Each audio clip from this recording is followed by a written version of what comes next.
I paid $5,000 for my housewarming party, finally celebrating the lake house I earned. But my mother saw it as a venue for my sister's baby shower. That mistake cost her.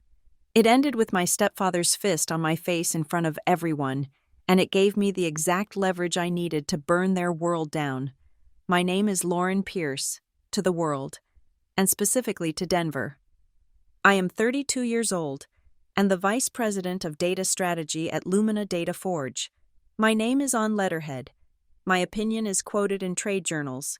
I live in a glass-walled office that overlooks the city, and my paycheck reflects a woman who has built a fortress of success around herself. It's a very convincing fortress. From the outside, it looks impenetrable, but on the inside, it's just a high-tech wall I built to hold back the past. And the past, I've learned, always finds a crack. My story doesn't start in that Denver office. It starts in a small, forgettable house in a fictional-sounding suburb called Westbrook. It starts when I'm 7 years old, and the world is still measured by the space between my father's footsteps. His name was Daniel Pierce. He was a quiet man, an engineer whose hands were always stained with graphite or grease, but they were the gentlest hands I've ever known. He smelled like Irish Spring soap and coffee. Our house in Westbrook was small, the kind with vinyl siding and a struggling oak tree in the front yard. But my room was sunny, and every night, my father would sit on the edge of my bed, his weight a comforting dip in the mattress, and read to me. Not "Good Night Moon." He read me The Hobbit. His voice was a low, warm rumble, and he would do all the character voices, making Smaug sound gravelly and Bilbo sound perpetually flustered. "One more chapter. Dad, please," I'd beg. "All right, Lo," he'd say, smiling. He was the only one who ever called me Lo. "Just one, then lights out." He'd smooth my hair back from my forehead, his calloused palms scratching gently against my temple. That feeling, that simple, safe touch, became the anchor for every memory I have of him. Then the anchor was cut. It wasn't sudden. It was a slow, agonizing fade. First, he stopped reading.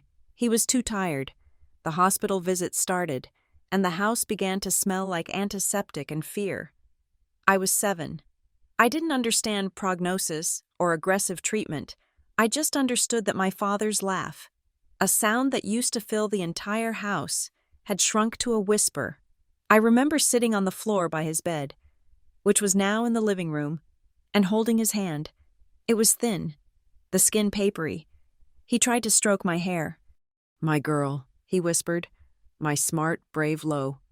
He died on a Tuesday in spring. The house went utterly silent. I remember the silence more than the crying. The funeral was a blur of black dresses and casseroles I didn't eat. My mother, Denise, held my hand so tightly her nails dug into my palm, but her grief felt different from mine. Mine felt like a hollow cave in my chest. Hers felt busy. 2 months. That's how long it took for the silence to be broken. Not by his memory, but by a new laugh. A laugh that was too loud, too slick. Randall Cole. He appeared at our door with a sympathy casserole, 6 weeks after the funeral, which felt less like sympathy and more like an audition. He was a local real estate developer, and he moved like he owned every room he entered. He wore shiny shoes that clicked on our hardwood floors, and a gold watch that flashed when he talked, which was constantly. He specialized in a smooth, neighbor-facing charm that everyone in Westbrook seemed to buy. Denise bought it instantly. Suddenly, the house I associated with my father's quiet love was filled with Randall's booming voice, the smell of his sharp cologne, and the sound of my mother laughing in a way I hadn't heard before, a high-pitched, brittle sound. They were married before the first anniversary of my father's death. A small courthouse ceremony. I wasn't asked to be a flower girl. I was told to wear a nice dress and smile for the pictures. A year later, Brielle was born. The moment she arrived, the entire gravitational pull of our home shifted. Denise called her my miracle. Randall called her my princess. To the neighborhood, she was the beautiful, happy baby of the perfect new family. To me, she was the final piece of evidence that I no longer existed. From the day Brielle came home, Every resource, every word of praise, every photograph revolved around her. The house filled with pink, with mountains of gifts, with a constant stream of visitors cooing over the miracle Cole baby. I learned to be invisible. I learned to be quiet. But even that wasn't enough. The first Christmas after Brielle was born, Randall decided we needed a proper family portrait for our Christmas card. He hired a photographer. Denise bought us all matching, itchy red sweaters. Brielle, at 9 months old, was in a tiny Mrs. Kloss dress, drooling on the fur trim. We stood by the fireplace, Randall, beaming, holding Denise, glowing, holding Brielle, and me. I was 9.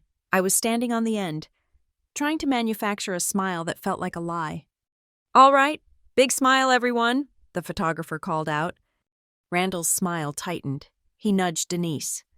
"Lauren, honey," Denise said, her voice strained with fake sweetness. "What's wrong with your face? You look miserable." "I'm smiling," I said, the words feeling thick. "That's not a smile. It's a grimace," Randall cut in, his jovial mask slipping. "You're bringing the whole picture down." "Fix your face, Lauren," Denise hissed. I tried. I pulled my lips back farther, my cheeks aching. The photographer raised his camera again. "It's just not working," Denise announced with a sigh of exasperation. "She looks like she's in pain. Lauren, sweetie, why don't you just step out for this one? We'll get a few with just the 3 of us. You look so glum. You're ruining the shot." It wasn't a request. It was an order. There was no physical violence. No one yelled. It was just a calm, practical, devastating erasure. I stepped out of the frame. I went and sat on the stairs, watching as they laughed and posed. The perfect family, the flashbulb popping, capturing a memory that didn't include me. From that moment on, I knew my only way out was to earn it. I became a ghost with good grades. While Brielle had ballet recitals and birthday parties, I had advanced placement classes and a part-time job at the library. I poured everything I had into my report cards, hoping, with a desperate, childish optimism, that an A+ in calculus might finally be worth a "good job, Lauren" from my mother. I'd pin the honor roll certificate to the fridge. "That's nice, honey," Denise would say, not looking up from Brielle's field trip permission slip. "Now, can you watch your sister for a few hours? Randall and I have a dinner at the club." I was 14. I was 15. I was the built-in babysitter, the live-in maid, the tutor. I did the dishes. I folded the laundry. I helped Brielle with her homework. I tried to buy my mother's affection with chores. But Denise's emotional currency was spent entirely on 2 people, Brielle and Randall. Her days were consumed by Brielle's social calendar and Randall's comfort. Randall had a hard day. "Lauren, can you please keep the noise down? Brielle is upset. She says you were short with her. Go apologize." "Lauren, that's Brielle's favorite. Put it back." I stopped fighting. I just complied. I saved my money. I studied in my room. My room. It was the only place in that house that was still mine. It was the sunny room. The one I'd had since I was born. It still had the built-in bookshelf my father had made, holding his worn-out paperbacks and a few framed photos. One of him holding me as a baby. One of us at a park, just before he got sick. They were my last remaining artifacts. Until, of course, they weren't. It started with casual comments. Denise, standing in my doorway, her eyes scanning the room. "You know," she said one afternoon, as I was studying for my SATs, "this room gets the best light in the whole house." I just nodded, my pen hovering over a practice test. "It would be just perfect for Brielle," she continued. "When she gets a little older, all this space for her things." A cold knot formed in my stomach. Where would I go? "Oh, we'd figure something out," she said dismissively, walking away. The comments became more frequent. Brielle, now 8, started echoing them. "Mommy says I get your room soon." The final blow came 2 weeks before my 16th birthday. Denise came into my room, not with a casual suggestion, but with a plan. She had that same soft, reasonable voice she used when she was about to be profoundly unreasonable. "Lauren, honey, we've decided your sister just needs more space, and it's not fair to keep her in that small nursery. We're going to move you down to the den." The den. It wasn't a room. It was a glorified closet off the kitchen, windowless, smelling of old carpet and whatever was for dinner. It was barely big enough for a twin bed. "But my things," I said, my voice small. I looked at my father's bookshelf.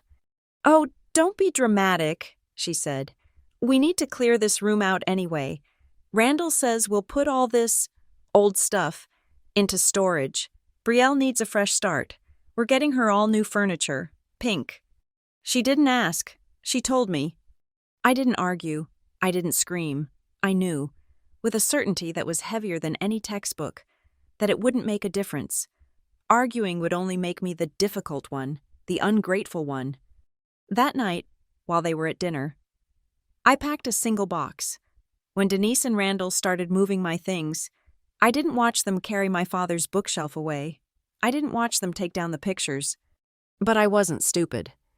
Before they could, I had slipped 2 of the small, faded photographs from their frames. The one of my dad holding me as a baby, the one of us at the park. I hid them in my backpack, under my textbooks. I moved into the den. The lumpy daybed took up most of the floor. There was no desk, no window, no sun. That first night, I lay in the dark, my backpack clutched to my chest. I could hear them on the other side of the thin wall. In the living room, Randall was telling a story. Denise and Brielle were laughing, a bright, full family sound that bounced off the walls. It was the sound of a life I was not invited to, a party I could hear but never attend. I pulled the photographs out of my bag and slid them under my pillow. I pressed my face into the lumpy mattress, breathing in the faint smell of stale cooking oil, and for the first time, I understood with perfect, cold clarity. I was not their daughter. I was not her sister. In this house, I was a supporting character, and my role was to be quiet, to be useful, and to stay out of the light. That windowless den became my entire world for the next 2 years. I lived in it. I studied in it. I breathed in the smell of garlic and old carpet, and I plotted my escape. College was not a dream.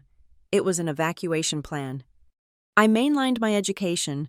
I took every AP class the school offered, joined the mathletes, the debate team, not for the camaraderie, God no, but for the extracurriculars line on an application.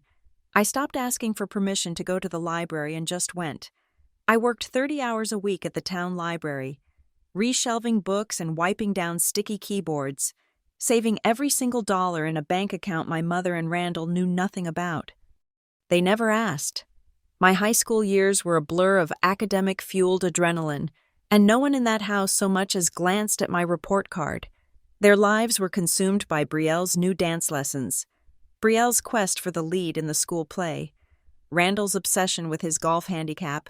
I was just the background noise that kept the house running and the babysitting costs at 0. I was a self-maintaining appliance. It was the perfect cover. The spring of my senior year. The envelopes started to arrive. Thick ones. I'd check the mail every day, my heart slamming against my ribs, grabbing the mail before Randall or Denise could.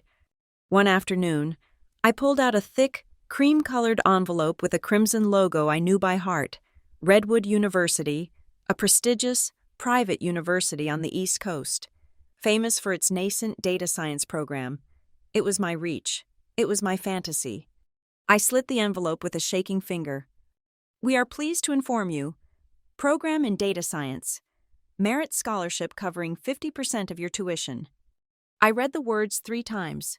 50%. Accepted. The air left my lungs in a rush. I'd done it.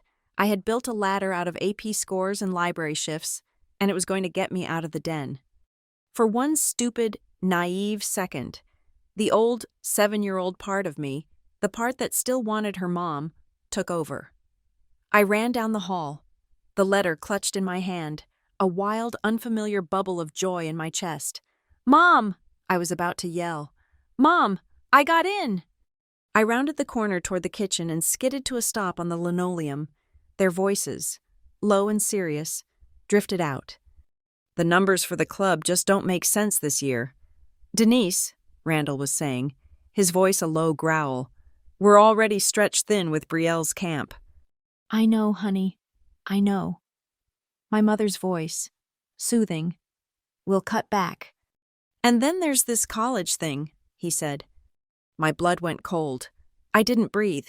I pressed myself flat against the hallway wall, just out of sight. What college thing?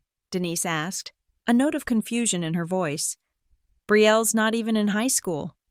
A sharp, humorless laugh from Randall. Not Brielle, Lauren. She's 18. She's been applying. Don't tell me you forgot. Oh, Denise said. The word was flat, lifeless. Right. Well, she's smart. She'll get scholarships. Scholarships don't cover everything. Denise, Randall snapped. I just want to be crystal clear. I am not spending one single red cent of my money, our money, on her education. She is not my blood. Every dollar we have needs to be saved for Brielle's future. Brielle is our priority. Am I understood? There was a long pause. I could hear the hum of the refrigerator.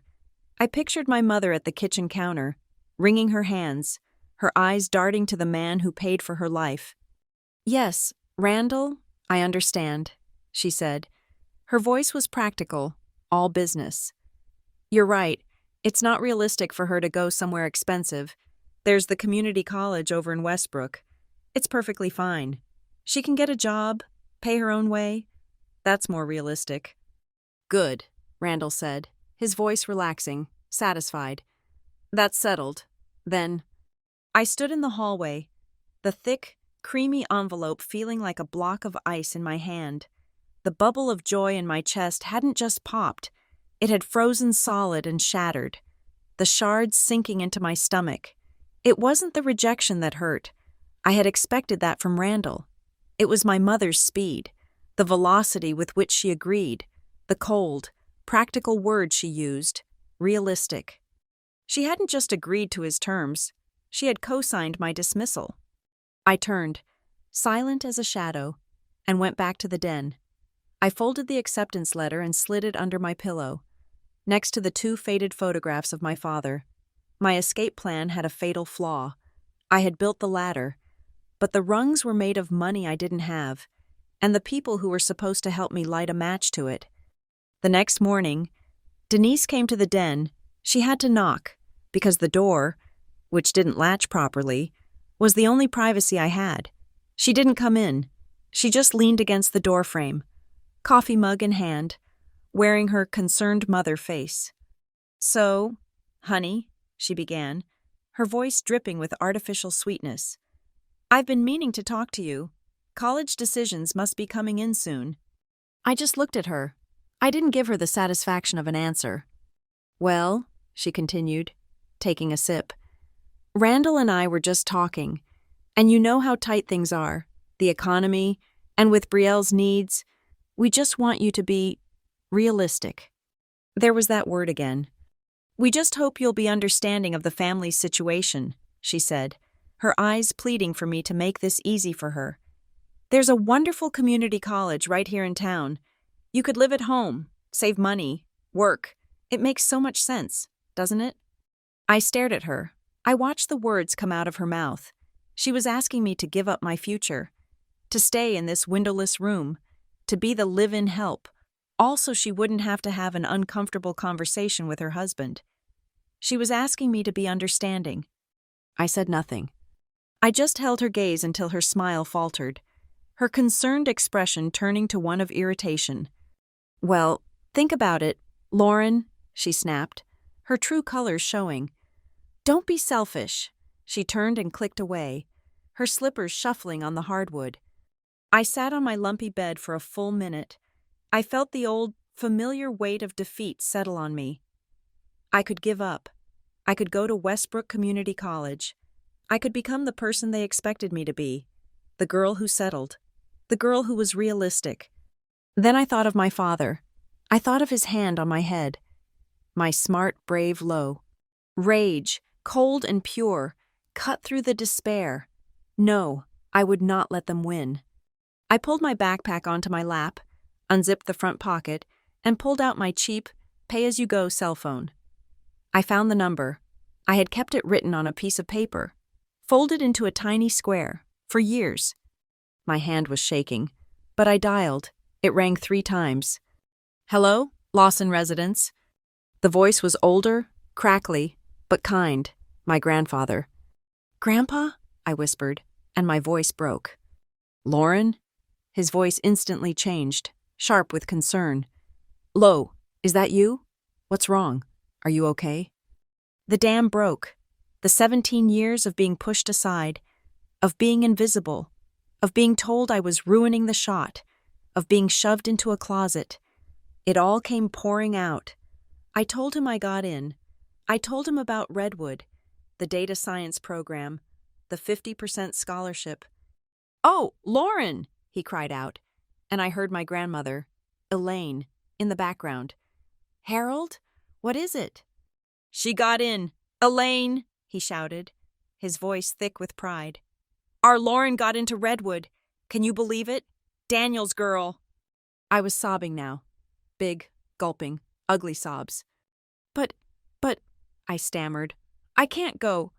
"What do you mean you can't go? Of course you can go. That scholarship is wonderful, but what's the rest? What's wrong?" "They won't pay," I choked out. "Randall won't pay for someone who's not his blood. And Mom said I have to be realistic. She wants me to go to community college." There was a silence on the line. It was not a soft silence. It was a heavy, cold, furious silence. "Harold?" I whispered. "Are you there?" "I'm here." "Lauren," he said. His voice was terrifyingly calm. I knew that tone. It was the one he used once when a neighbor's dog had been mistreating its animals. "Elaine, get the checkbook." What?" "Listen to me. Lauren Pierce," he said, and his voice was so firm it was like a physical support holding me up. "Your grandmother and I are still in the house your mother grew up in. We still have the photographs of your father, Daniel, on our mantle, right where they belong. We have been saving for a long time. We were saving it for, well, it doesn't matter. It's for you now." "Grandpa, no, I can't." "You can and you will." He cut me off, but kindly. "We will pay for it, all of it, the other 50% of tuition, the books, the dorm room, a plane ticket, whatever you need. You are going to Redwood University. You are going to pack your bags, and you are going to leave that house. We will not let them do to you what they did to your father's memory. Do you understand me?" I was crying so hard I couldn't speak. It wasn't just relief. It was a feeling I had never, ever experienced. It was the feeling of being chosen, the feeling of someone, for the first time in a decade, picking me, on purpose. "Yes, Grandpa," I finally managed. "I understand." "Good. Now, you don't say a word to Denise or that man, not one word. Elaine and I will be there in 2 days to pick you up. Saturday, 9 a.m. Be packed." The 2 days were the longest of my life. I packed my 2 suitcases and my backpack in secret. I said nothing. I went to school. I came home.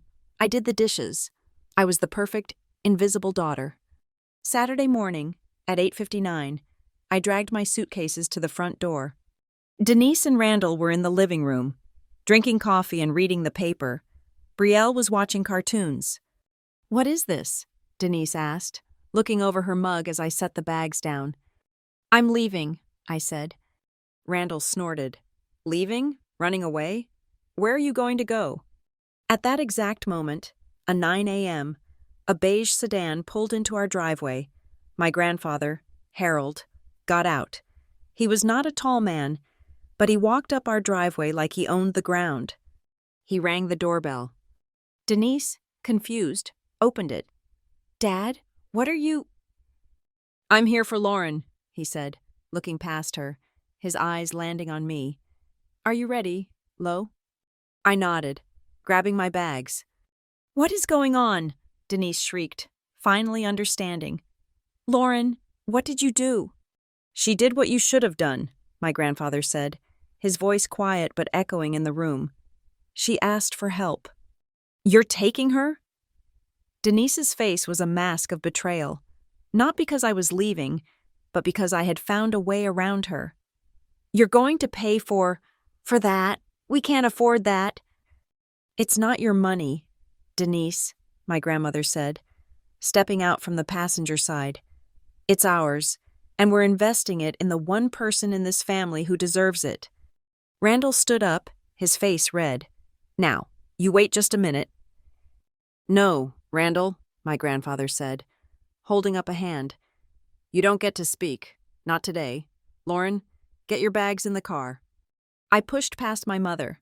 I didn't look at her. I walked past Randall. I pulled my suitcases down the front path and threw them in the trunk. I got in the back seat and buckled my seatbelt. I looked at the house. My mother was standing in the open doorway, her face pale, her arms crossed. She wasn't crying. She was angry. She didn't hug me. She didn't say goodbye. She didn't say I love you or good luck. She just watched. Upstairs, in the window of my old, sunny room, I saw Brielle. She was eating cereal, watching me. She gave a little, lazy wave, her fingers wiggling, and then turned back to her cartoons. The car started. My grandfather put it in reverse. As we pulled out of the driveway and left Westbrook behind, I reached into my backpack and pulled out my wallet. I slipped the 2 faded photographs of my father into the clear plastic ID slot. I looked at his smiling face, the one from the park, just before he got sick. I won't come back here as a loser. I promised him, the words silent in my head. I will never, ever come back here needing anything from them again. I'm getting out, and I'm never looking back. Redwood University was not a party school. It was a pressure cooker, and I had never been more at home in my life. I had spent 17 years being invisible, and I arrived on campus with a desperate, burning need to be seen, at least on paper. I wasn't just escaping Westbrook. I was building a case for my own existence. My grandparents' money felt like a sacred trust. I was not going to waste a single dollar of it. While other freshmen were learning to navigate hangovers, I was learning to navigate massive data sets. I declared my major in data science before I had even unpacked my 2 suitcases. I discovered my talent not in a lecture hall, but in a windowless basement lab. I had taken a job as a research assistant for a statistics professor, a gig that mostly involved fetching coffee and formatting spreadsheets.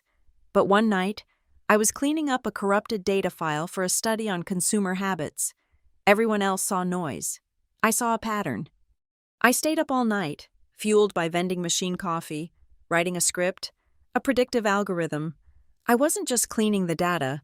I was teaching the computer how to anticipate the next purchase based on 3 seemingly unrelated variables. The professor found me asleep at the keyboard at 7 in the morning, my code running on the screen. He looked at it, looked at the results, and didn't say anything for a full minute. Then he told me I was in the wrong major. I should be in the graduate program. He made me the lead research assistant, doubled my pay, and gave me access to the university's main servers. I had found my weapon. Numbers didn't lie. Numbers didn't have favorites. A data point didn't care if you were the miracle baby or the girl in the den. It just was. And I discovered, had a gift for making them talk, for making them predict the future. My 4 years at Redwood were a monastic grind. I lived in the library. I graduated summa cum laude, with honors, and with a job offer already signed. My grandparents were there, sitting in the front row, Harold's camera clicking, Elaine crying into a handkerchief. My mother and Randall did not attend. Denise called the day after, saying Brielle had a dance recital that weekend, and they just couldn't get away. I didn't care. I was already packing for Denver. I didn't choose a flashy, established tech giant. I chose Lumina Data Forge. At the time, it was a startup. Little more than 10 people in a cramped office above a sandwich shop. But they were ambitious. They weren't just analyzing data. They wanted to change how companies used it. They didn't offer the highest salary. They offered me a challenge. They offered me the project that would either make the company or bankrupt it. It was called, in our internal documents, the Predictive Flow Engine. The idea was simple: but the execution was considered impossible. We wanted to build a system that didn't just track what customers bought, but why they bought it and what they would buy next, in real time, across a global retail network. The older, more senior coders all thought it was a fool's errand. They wanted the easier, more profitable contracts. My new boss, Gregory Shaw, called me into his office. "Lauren," he said, "you're the only one here who thinks in algorithms. Everyone else just thinks in code. This project is a monster. It's a career killer if you get it wrong. Do you want it?" "Yes," I said, without a second's hesitation. The next 5 years are a blur. I didn't have a life. I had a mission. I moved into a terrible, paper-walled apartment in a bad part of Denver. The kind of place where you could hear your neighbor's television and smell their dinner. It didn't matter. I was barely there. I lived at the office. My diet consisted of stale coffee, protein bars, and the adrenaline of the chase. I coded until my vision blurred. I slept on a cot under my desk. My walls weren't decorated with art. They were covered in whiteboards, filled with equations and flowcharts. I was building a brain from scratch. My only contact with the outside world was my weekly video call with Harold and Elaine. They'd pop up on my screen, their faces creased with worry. "You look thin." "Low," Elaine would say. "Are you eating?" "Yes, Grandma." I'd lie, pushing a stack of empty coffee cups out of the camera's view. "How's the algorithm?" Harold would ask, fumbling the word. "It's an algorithm, Grandpa," I'd say, smiling. "And it's close. I think it's really close." It took 2 years to build the prototype, another year to debug, and 6 months to land our first test client. Then, the switch was flipped. The predictive flow engine didn't just work, it was a revelation. Our test client, a mid-level national retailer, saw a 40% increase in supply chain efficiency and a 22% jump in add-on sales within 3 months. The dam broke. Within 18 months, Lumina Data Forge had contracts with 3 of the largest retail conglomerates in the world. Our system was managing logistics, predicting trends, and optimizing flow for billions of dollars in commerce. We weren't just a startup anymore. We were the industry standard. And I wasn't just a coder. I was the architect of a system that brought in, quite literally, hundreds of millions of dollars in revenue. Lumina Data Forge moved from the cramped office above the sandwich shop to the top 3 floors of a new glass skyscraper in downtown Denver. My cot was replaced with a corner office. My title was changed, again and again, until I landed, at the age of 32, on Vice President of Data Strategy. The local business journals took notice. "Denver's Data Queen," one profile called me. The 32-year-old VP behind Lumina's meteoric rise. They ran a photo of me, in a sharp, tailored suit, standing in my glass office, the city spread out behind me like a map I had drawn myself. The bonus from that last round of contracts was staggering. It wasn't a bonus. It was a change-your-life number. It was the kind of money that made Randall's real estate deals look like a child's lemonade stand. I didn't buy a sports car. I didn't buy a penthouse. I bought a fortress. It was a villa. Technically, a 3-hour drive from Denver was too far. A condo in the city felt too temporary. I found it in Lakeshore Ridge, a high-end, exclusive suburb about an hour outside the city. It wasn't just a house, it was a statement. It was built of steel, glass, and dark cedar. 3 bedrooms, 4 baths. The entire back of the house was a single, 2-story wall of glass that looked directly out onto a quiet, shimmering lake. It had a sleek professional kitchen, a wine cellar, and a wide, green lawn backyard that sloped gently down to a private dock. It was everything my childhood home was not. It was solid. It was expensive. It was filled with light. It was mine, paid for in full, with a wire transfer that had made the bank manager come out of his office to shake my hand. I spent the first weekend there alone, just walking from room to room, touching the cold quartz countertops, watching the sun set over the water. This was the sunny room I had earned. My relationship with my mother, Randall, And Brielle was what you'd call low contact. It was a relationship conducted entirely through text messages. They had, of course, seen the articles. The calls were predictable. They never came from my mother. They came from Brielle. "Hey, Lauren. Wow, VP. That's, like, a big deal, right? So cool. Hey, random. I saw this new SUV, and I was just wondering, with your job, do you get, like, a car allowance?" Or they came from Denise, usually via a group text. "Brielle just got the lead in the community theater's production of Grease. We are all so proud of her. She's a true star." This was sent, pointedly, the day after my profile ran in the Denver Post. They never asked about my work. They never asked about my life. They just sent their news out, like probes, waiting to see what money or attention might come back. The first people I drove out to the villa were Harold and Elaine. I picked them up in my new, safe, boring, but expensive sedan. They were quiet during the hour-long drive, just looking out the windows at the mountains. When I pulled into the long, paved driveway, Elaine put her hand over her mouth. "Lauren," she whispered, as I led them through the front door into the massive great room, the lake glittering through the glass. "Oh, Harold, look at this." Harold just walked. He walked through the kitchen, ran his hand along the granite. He went out onto the back deck. He stood there for a long time, just looking at the water. I came and stood beside him. He cleared his throat, and when he spoke, his voice was thick. "You remember that closet they put you in?" I nodded. I couldn't speak. "This is better," he said, patting my arm. "This is a hell of a lot better. Lo." Elaine came out, tears streaming down her face. "Your father," she choked out. "Daniel, he would just be so proud of you, baby." I hugged them both, right there on the deck, and it was the first time I had let myself cry in years. That night, I cooked dinner for them in my new kitchen. We ate at the huge dining table, the lake turning purple in the twilight. "You know," Harold said, swirling his wine in his glass, "a place like this, it needs a party. It needs to be warmed. You should have a housewarming.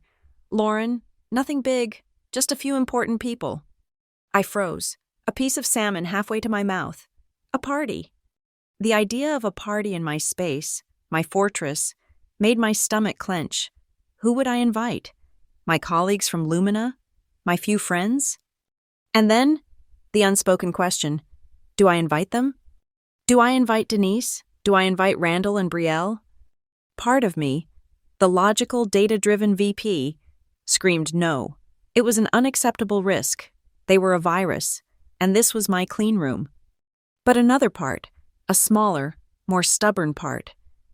The 7-year-old girl, still standing outside the frame of the Christmas photo, whispered, "What if this is it? What if this is the thing that finally makes her see me? I'm not a broke, sad teenager anymore. I'm a vice president. I have a lake house. I have this." Maybe the article, the title, the house, maybe all of it combined was enough to finally reset the relationship. Maybe now she could finally be proud of me. Not as a reflection of her, but as myself.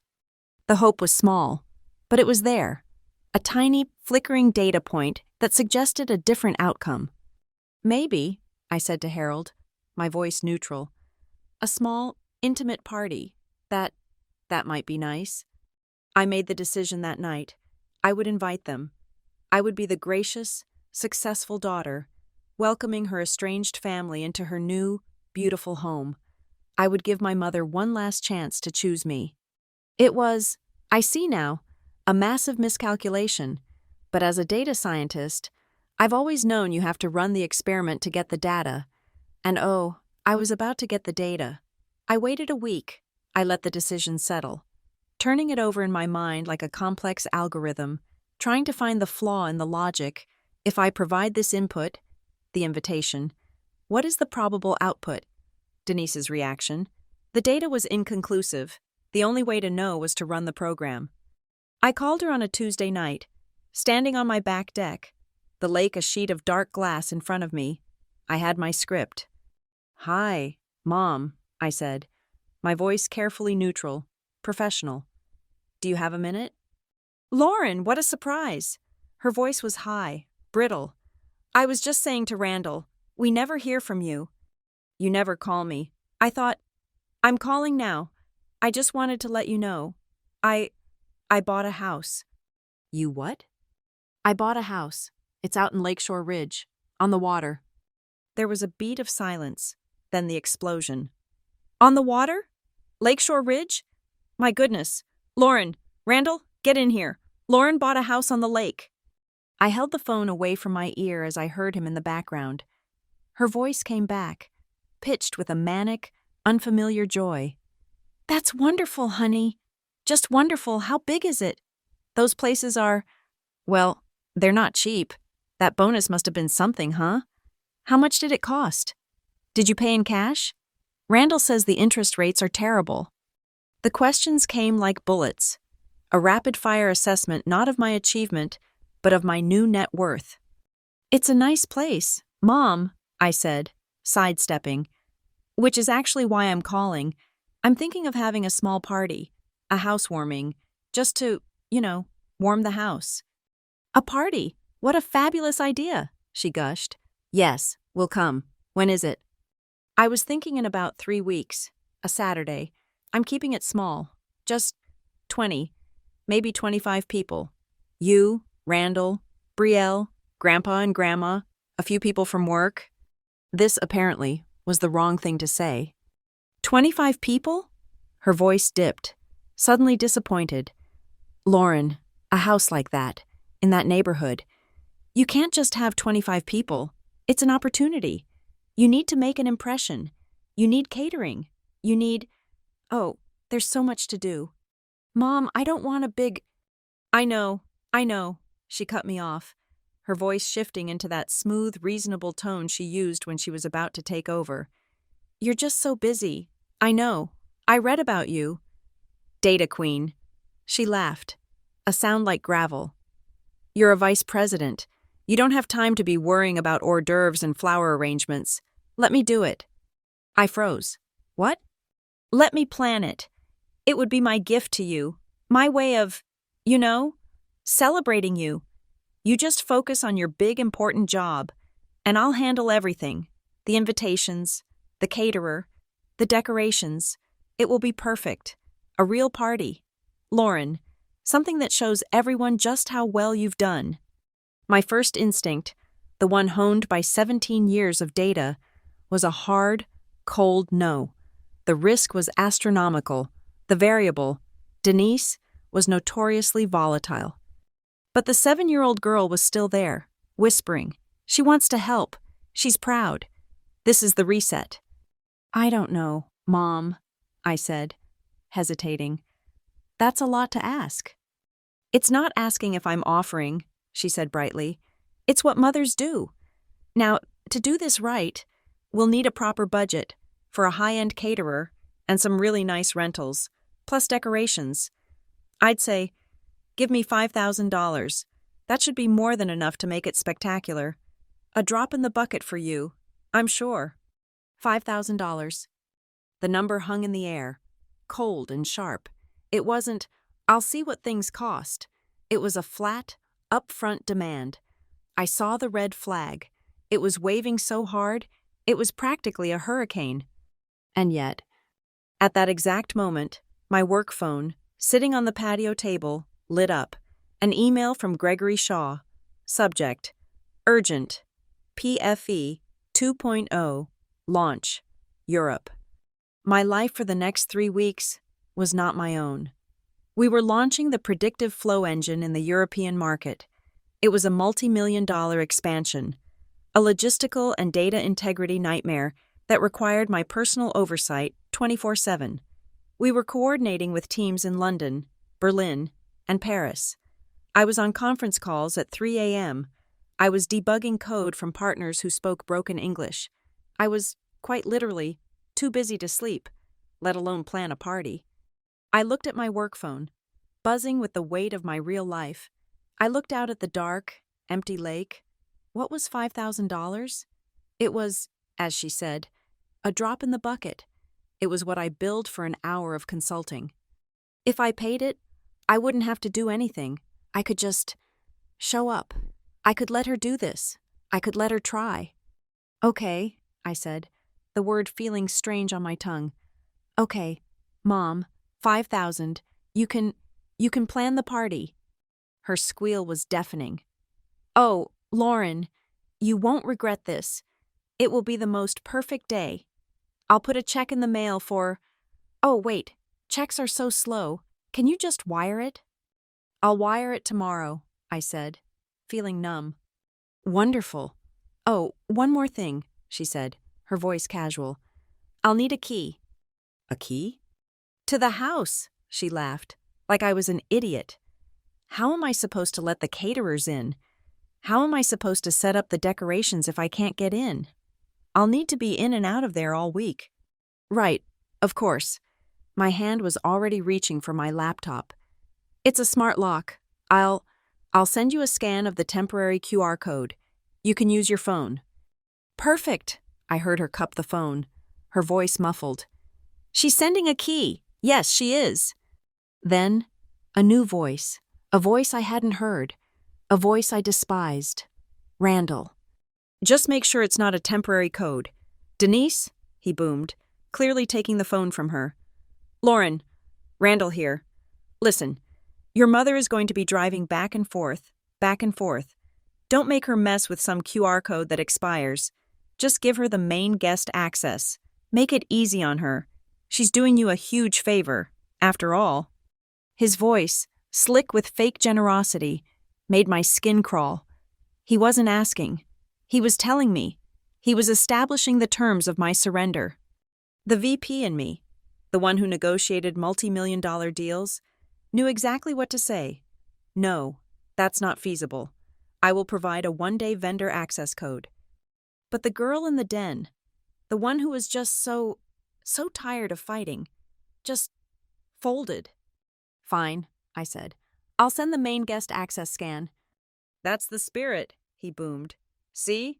We're all one big happy family, helping each other out. We'll see you at the party, superstar. The line clicked dead. I stood on the deck for a long time. The night air was cold. I felt a deep, profound sense of unease, a statistical anomaly I couldn't pin down. I had just given my mother $5,000 and the keys to my fortress. I went inside, wired the money, and emailed the smart lock scan. Then, I opened my laptop and dove into the European launch data. I didn't have time for buyer's remorse. The next 2 weeks were a blur of code, contracts, and caffeine. I barely left my Denver apartment, let alone drove out to the villa. My mother, true to her word, handled it, but her communication was strange. It was a series of one-way text messages, delivered with a breathless, manic energy. Just met with the florist, thinking a very sophisticated, neutral palette. You'll love it. Tasting with the caterer today. The menu is going to be a wonderful, sweet surprise for everyone. I'd text back. Sounds good. Mom, can you send me the invoice from the caterer? And what's the neutral palette? Beige? Her reply would come hours later, completely ignoring my questions. Oh, honey, don't you worry your pretty smart head about invoices. It's all covered in the budget. Just focus on your work. The red flags were no longer flags. They were full-sized banners, snapping in a gale-force wind. But I was landing a $75 million expansion. I was on calls at midnight, 2 a.m., 4 a.m. I was exhausted. I told myself her vagueness was just her being. Denise, inefficient, a little scattered. I told myself I would drive out the day before the party and check on everything. Then, a group text came through, from Denise, to me, Randall, and Brielle. It was from Brielle. I literally cannot wait for the party at the lake house. It's going to be the most memorable day ever. I'm so excited I could just die. I stared at the text. Memorable day ever. It was so… Brielle. Hyperbolic, dramatic, self-centered. I read it as her just being excited to see my house. I texted back a single thumbs up emoji and went back to a broken line of code. The final warning, the one I truly cannot forgive myself for missing, came from my grandparents.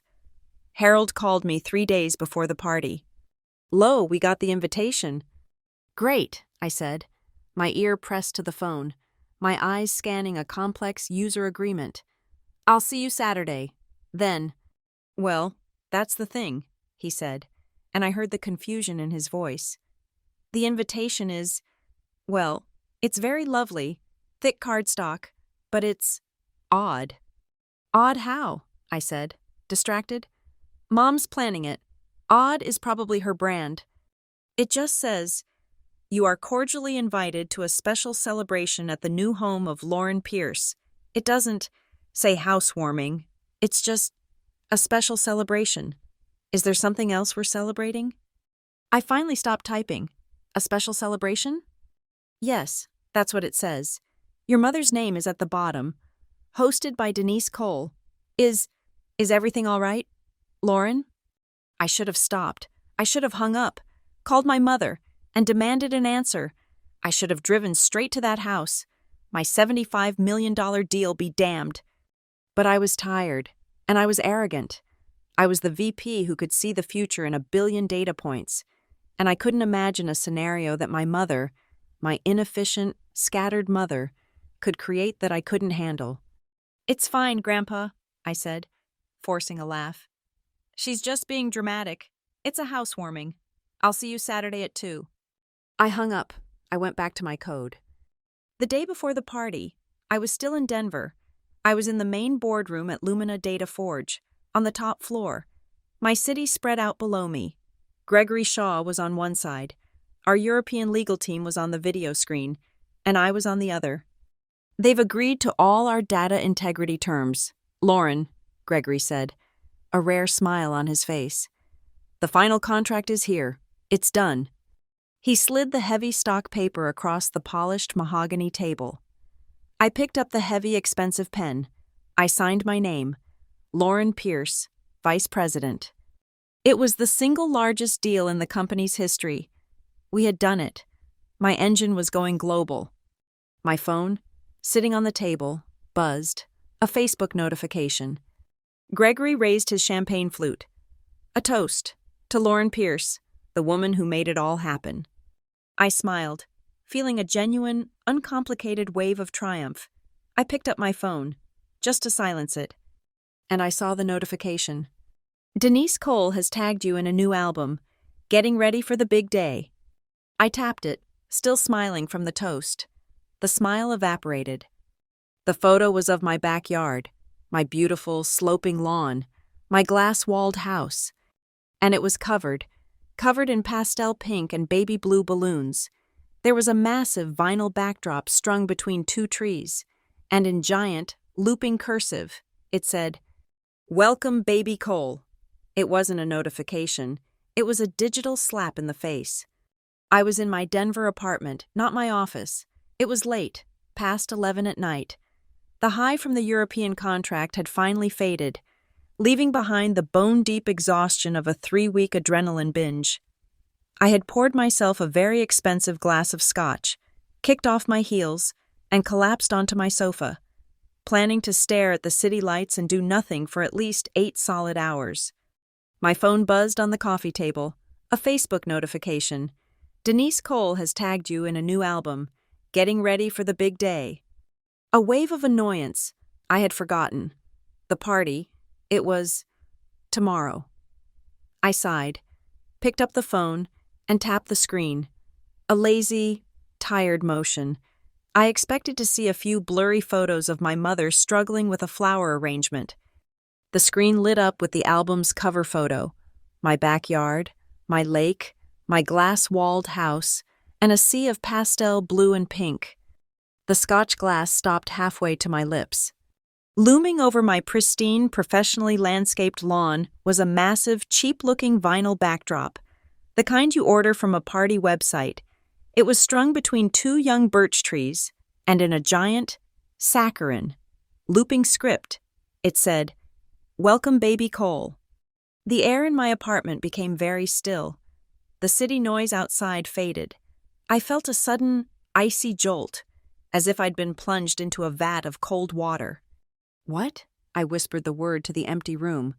"What the hell is that?" I clicked the album. My thumb was shaking. Denise's caption, posted just an hour ago, was bubbly, ecstatic, and full of exclamation points. "We are so excited to get everything ready for the big day. Can't wait to celebrate Brielle's little angel in this gorgeous setting. Blessed baby shower, Grandma." No mention of me. No mention of a housewarming. I scrolled. Photo 2. My brand new $1,000 teak outdoor dining table, the one I had picked out for quiet dinners, was shoved against a wall and piled high with baby gifts, diapers, stuffed animals, a plastic-wrapped high chair. Photo 3. A close-up of a sign, propped on an easel in my great room, right next to my fireplace. It was a gift registry list, with links to Bye Bye Baby and Amazon, and in the top right corner of the sign, in a sick, twisted parody of professionalism, my mother had put the Lumina Data Forge logo. She had copied it from my company's website, as if my $75 million project, as if Lumina was a proud sponsor of Brielle's diaper fund. I felt a hot, acidic wave of nausea. This wasn't just an oversight. This was a calculated, deliberate hijacking. She was using my professional success, the very symbol of my escape, as a prop for her new party. Photo 4. This was the one that broke me. It was Brielle. She was standing in the center of my living room, in front of the 2-story glass wall overlooking the lake. She was in a tight maternity dress, hands cradling her stomach, beaming with a look of smug, victorious ownership. She was posing in my house as if it were hers. And the caption, written by Denise, "Our girl Brielle Cole deserves the very best, and baby Cole deserves to be celebrated in his rich aunt's beautiful new house. So generous of her to host." Generous of me to host. The lie was so bold, so breathtakingly audacious. It sucked the air from my lungs. She hadn't just changed the party. She had rewritten the narrative. I wasn't the owner.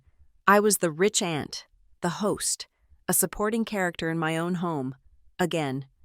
I clicked on the Facebook event page, which Denise had helpfully linked in her post, the Evite, not the vague, physical card she sent my grandparents. This was the one for her friends. The title was "A Lakeside Baby Shower for Brielle Cole" at the home of Lauren Pierce. Not Lauren's housewarming, not a joint celebration, just a baby shower at my house. The shock subsided, and the humiliation flooded in. It was a hot, scalding, familiar feeling. I was 9 years old again, standing on the stairs, watching the perfect family take their Christmas photo without me. I was 15, packing my father's photos into a backpack as my room was turned into a pink palace for Brielle. I was 17, standing in the hallway, listening to my mother agree that I should just be realistic and give up my future. They hadn't just hijacked a party, they had stolen my victory. The house wasn't a home, it was a venue. The $5,000 wasn't a budget, it was an entrance fee, and I wasn't their daughter, I was a sponsor. The humiliation lasted for exactly 30 seconds. Then it cooled, it hardened, it turned into something else, something cold and sharp and perfectly, beautifully clear. It turned into data. Input: $5,000. Full guest access. Complete trust. Output: welcome baby Cole. The conclusion was inescapable. The variable, Denise, was not volatile. She was predictable. This wasn't an anomaly. This was the pattern. And I had been a fool to ignore 25 years of data. I didn't cry. I didn't throw my glass. I placed the scotch, untouched, on the coffee table. I stood up, walked to my desk, and I called my mother. It rang twice. "Hello?" Her voice was breathless, high on party planning adrenaline. "Hello, Mom," I said. My voice was low, flat, colder than I intended. There was a half-second of silence. The shift in her was instant. The bubbly hostess vanished. "Lauren," she said, her voice instantly wary, defensive. It's late. Is everything okay? Is the European thing okay? The European launch is signed, I said. I'm calling about the album. Another pause. The album? The Facebook album, I said, spacing the words out. The one with the Welcome Baby Cole backdrop, in my backyard. Oh, that, she said, and I heard the eye roll in her voice. Lauren, don't be so sensitive. It's just a few decorations. You have turned my housewarming party into Brielle's baby shower. It was not a question. It was a statement of fact.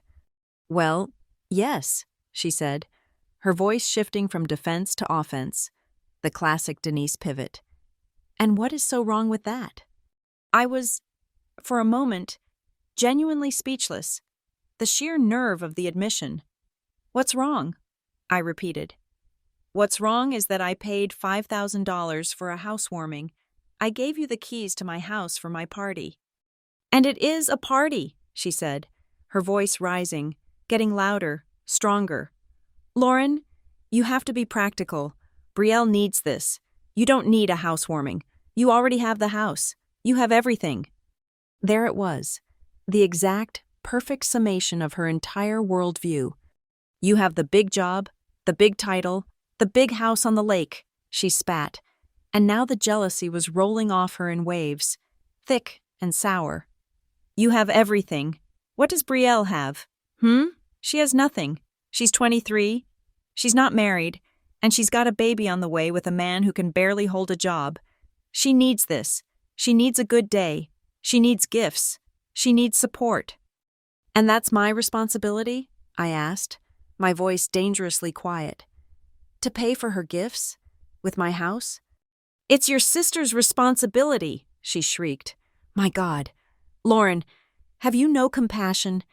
You're supposed to be a family. Is it so much to ask that you share? That you sacrifice just a little bit for your sister who hasn't been as lucky as you? Lucky. The word hit me like a physical blow, as if luck was what put me in a windowless den for 2 years studying for the SATs. As if luck was what got me through 4 years of college and 5 years of 20-hour workdays. I didn't get lucky, Mom, I said, my voice like ice. I worked, and that $5,000 was my money. That house is my house. You lied to me. I did not lie, she insisted. I adapted the situation. It's a win-win. You get to show off your house, and Brielle gets a baby shower. Everyone is happy. I am not happy, I said. I am, in fact, the opposite of happy. You will call the caterer. You will take down the sign. You will cancel this entire thing, right now. The silence on the other end was heavy, defiant. No, she said, her voice low and stubborn. No? No, I will not. The invitations have been sent. The food is ordered and paid for. The gifts are already arriving. Her friends are flying in. I will not break my other daughter's heart just because you're having a selfish little tantrum. So you're choosing her, I said. It was the last time I would ever need to ask that question. I'm choosing the daughter who needs me, she shot back. I'm choosing the daughter who is vulnerable. You're not vulnerable, Lauren. You're a data queen. You're a VP. You're fine. You'll get over it. She hung up. The click of the disconnected call was the loudest sound I had ever heard. I stood there in my dark apartment, my phone in my hand. I looked at the screen. The Facebook album was still open. Brielle, smiling in my living room, in my house. She was right. I was fine. I wasn't vulnerable, and I wasn't going to get over it. The pain was gone, the shock, the humiliation, the desperate, lingering hope that my mother would one day see me. It all evaporated. In its place was a profound, beautiful, and absolutely freezing calm. The kind of calm you get when you finally stopped running an experiment that has failed 100 times in a row, and you are ready to simply analyze the results. The result was this. My mother had taken my money and my house to throw a party for her favorite child, all while using my company's logo to solicit gifts. She called it a win-win. I looked at the photo of Brielle on my screen, and for the first time in my life, I smiled, a real, genuine smile. It didn't reach my eyes. All right, Mom, I whispered to the empty room. A party? You want a party? We'll have a party. I picked up my phone. I didn't call her back. I called my grandfather. Grandpa, I said, my voice bright and cheerful. Are you and Grandma still planning on coming to the special celebration? Tomorrow? I arrived at 2:00. Exactly. The party was in full swing. I knew this because the street leading up to my driveway was choked with cars. Not 20, not 25. I counted over 50 as I navigated my sedan onto the grass of my own front lawn. The only space left, 50 cars. This wasn't the intimate gathering I had planned. This was an invasion.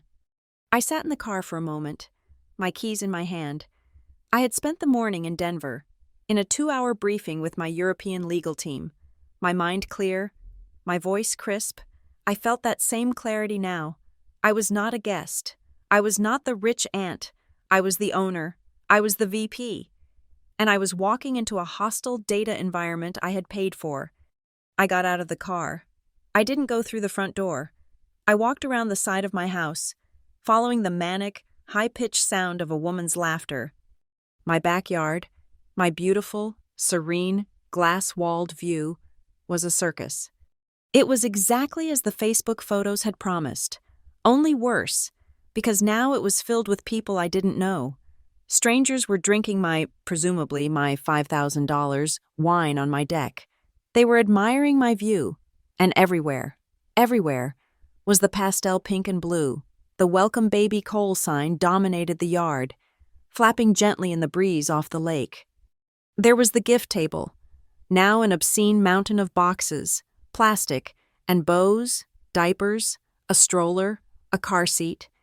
And in the center of it all, the 3-headed monster that had defined my life. Denise, my mother, was in a flowing white linen dress, a perfect hostess, flitting from group to group, her laugh echoing. She was holding a clipboard, as if she were a professional event planner and not a con artist. Randall was holding court by the bar, a bar I had not purchased, which was set up on my lawn. He was in a pastel polo shirt, glass of whiskey in hand, laughing his big, booming real estate laugh, accepting congratulations from other men in polo shirts. Congratulations for what? For a grandchild he wasn't paying for? And then there was Brielle. She was in the seat of honor. They had literally taken my best outdoor chaise lounge, covered it in a pink blanket, and set it under an umbrella like a throne. She sat there, heavily pregnant in a floral dress, her hand on her stomach, beaming as a line of her friends presented her with gifts. The scene was set. The play was in motion. They were the stars. I scanned the crowd, my eyes, trained to find patterns, found the anomaly, in a corner, near the glass wall. Sitting on 2 uncomfortable-looking chairs they must have dragged from inside, were Harold and Elaine. My grandparents looked miserable. They were both holding untouched glasses of iced tea, staring at the party like it was a car crash. They were the only 2 people not wearing pastel. A few relatives, aunts and uncles I hadn't seen in years, were standing near them, whispering. They glanced at my grandparents, then at Brielle's throne, then at Denise's clipboard. They looked confused. They were the data points that didn't fit. They were the ones who, like my grandparents, had received the special celebration invitation. They were here for a housewarming. They had walked into a baby shower. I put my shoulders back. I walked onto the patio. My heels clicked on the stone. A sharp, professional sound that cut through the murmur. A few people turned. No one knew who I was. I was just another woman arriving late to the party. I walked straight to my grandparents. I didn't look at Denise, who I saw clock me from the corner of her eye. I didn't look at Randall. Harold saw me, his face, etched with discomfort, flooded with relief. He stood up, knocking his chair back slightly. "Lauren," he said, and his voice was a lifeline. He wrapped me in a hug, his grip tight, almost desperate. Elaine grabbed my hand. Her knuckles were white.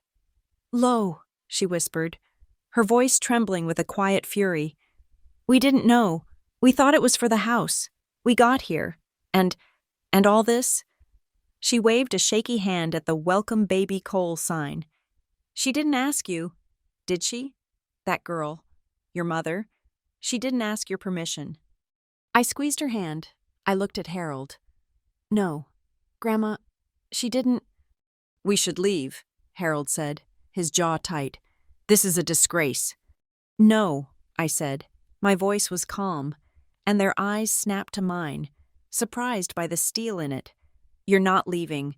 I need you to stay. I need you to sit right here. Do not get up. Do not interfere. I'm going to handle this. Lauren, what are you? Elaine began. I know what she did, I said. And she's about to find out that I know, too. Just sit tight. This is the special celebration, after all. I gave them a smile I didn't feel. A thin, sharp, VP-level smile. I turned and walked away from them, toward the center of the lawn. In the corner of the yard, near the bar, was a small, rented speaker on a tripod and a microphone. It was, I assumed, for the gushing, congratulations to Brielle speeches. I walked straight to it. I picked up the microphone from its stand. I clicked the small on button. A high-pitched squeal of feedback shot across the yard. Fwee! The party stopped. All 50, 60 people. The laughter died. The music, which I just realized had been playing, was cut off. Denise, clipboard in hand, froze. Randall stopped mid-laugh. Brielle looked up from her throne, annoyed at the interruption. Every eye in my backyard was on me. And in that moment, in the 21st century, what happens when a public drama is about to unfold? The phones came out. I saw them. A cousin I barely knew, one of Brielle's high school friends, a man in a polo shirt I didn't recognize. The screens went up, pointed at me, the little red recording dots appearing one by one. They could smell the blood in the water. Testing, 1, 2, I said. My voice, amplified, was calm and clear. It sounded, I thought, like my boardroom voice. Good. It works. Denise's face had gone from surprise to pale to a deep, mottled red. She started walking toward me. Lauren, what do you think you're doing? Give me that. Randall set his whiskey down. He, too, started moving in. A big, imposing man, ready to handle the situation. I held up my free hand, a universal stop gesture. I'm just so glad you could all make it, I said into the mic, my voice booming across my lawn, across the lake. The crowd was silent, rapt. The phones were steady. Denise and Randall stopped, frozen by the public nature of it all.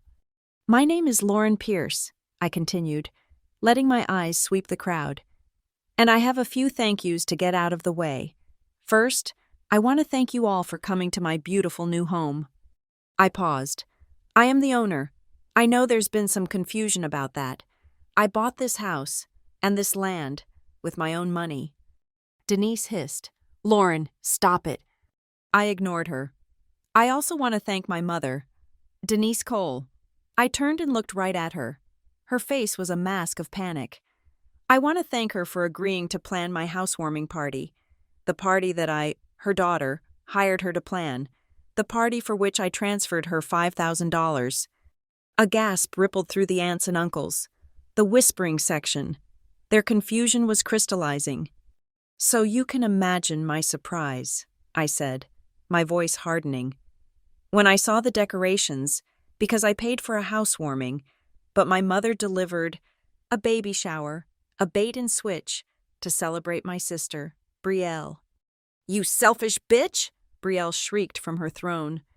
She needed this, Denise screamed, her composure finally cracking. She needed it, I repeated into the mic. She's needed a lot, for a long time. She needed my sunny bedroom when I was 15, so I was moved into a windowless den. She needed a mother who was present, so my mother ignored me, and I needed to go to college. But Randall, my stepfather, he refused to pay 1 cent for a child that was not his blood, and my mother, she agreed. She told me to be realistic and go to community college. Randall's face was purple. You shut your mouth, he growled, and he was moving, Fast. She told me to give up, I said, my eyes on the phones. So I called my grandparents, Harold and Elaine Lawson, and they paid. They paid for every book, every class, every dorm room. They are the reason I'm standing in this house today. Randall was 3 feet away. I said, "Shut your mouth," he roared. He lunged, not at the mic, at me. He grabbed for the microphone with one hand and, with the other, his big, meaty real estate developer hand. He swung. It wasn't a slap, it was a full-on, closed-fist punch. I turned my head. A split-second reaction, but I wasn't fast enough. His knuckles connected with my cheekbone. The sound was a wet, sickening thwack that the microphone, still in my hand, picked up and amplified. Thwack. The entire party screamed. The force of it sent me stumbling back 2 steps. My vision exploded in white-hot stars. My ear rang. My cheek was instantly on fire. 2 of the polo shirt men grabbed Randall, who was breathing like a bull. "She's a liar!" he was roaring. "A goddamn liar!"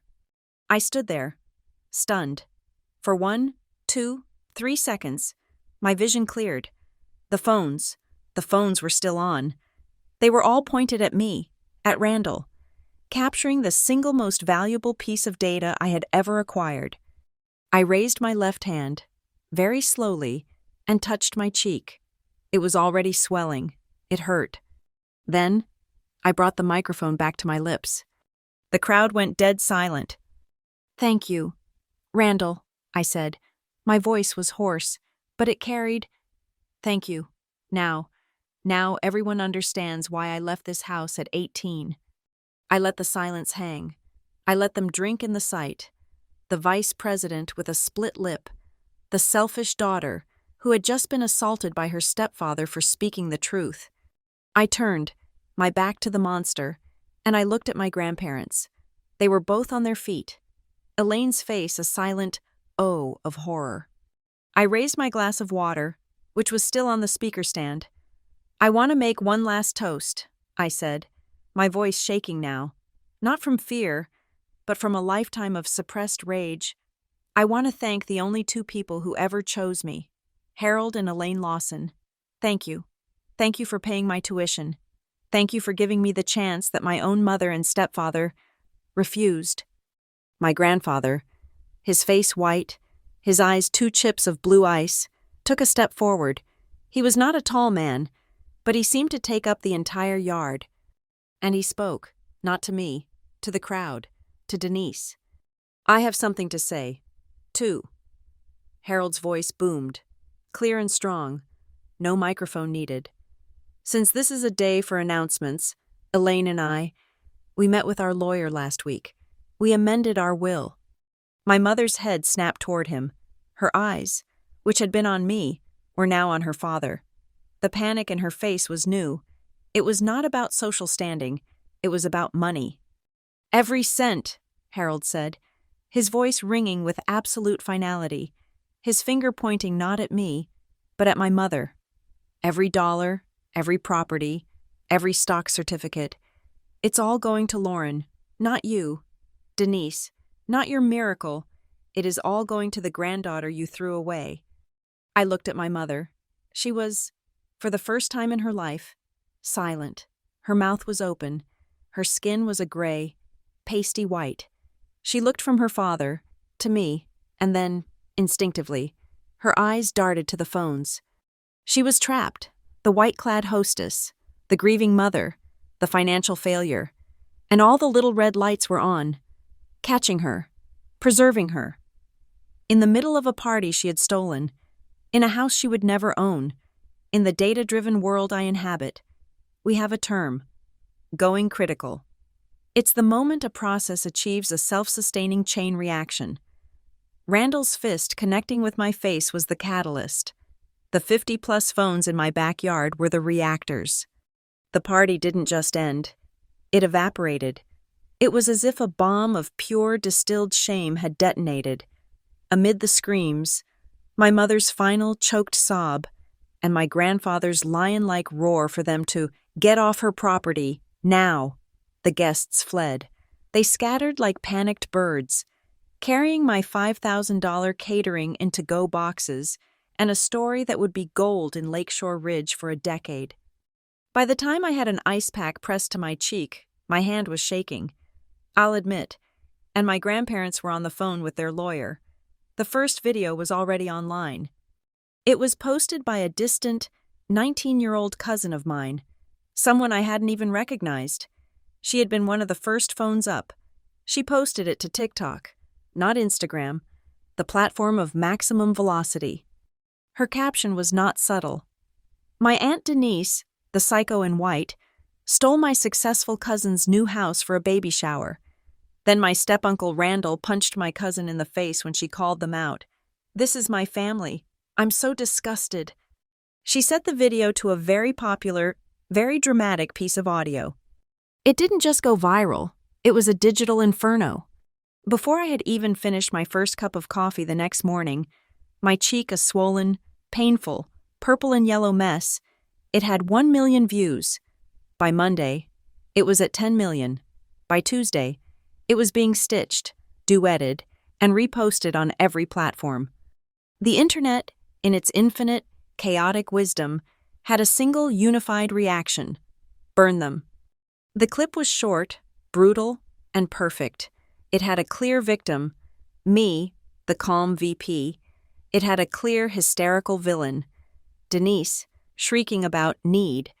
And it had a monster, Randall, swinging his fist.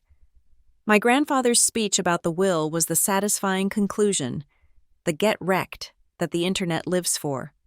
My name, Lauren Pierce, was trending.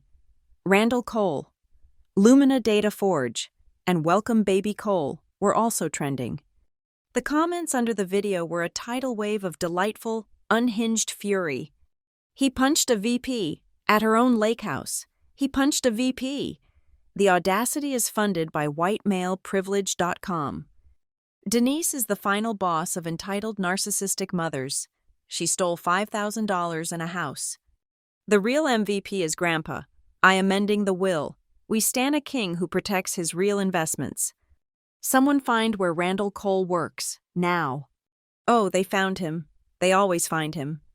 Randall was a senior project manager at a major Colorado construction and development firm, a place that prided itself on its family values and community engagement. By Monday morning, their corporate Instagram, their Facebook page, and their LinkedIn were buried under a mountain of Welcome Baby Cole comments and links to the video. Is this the family value you promote?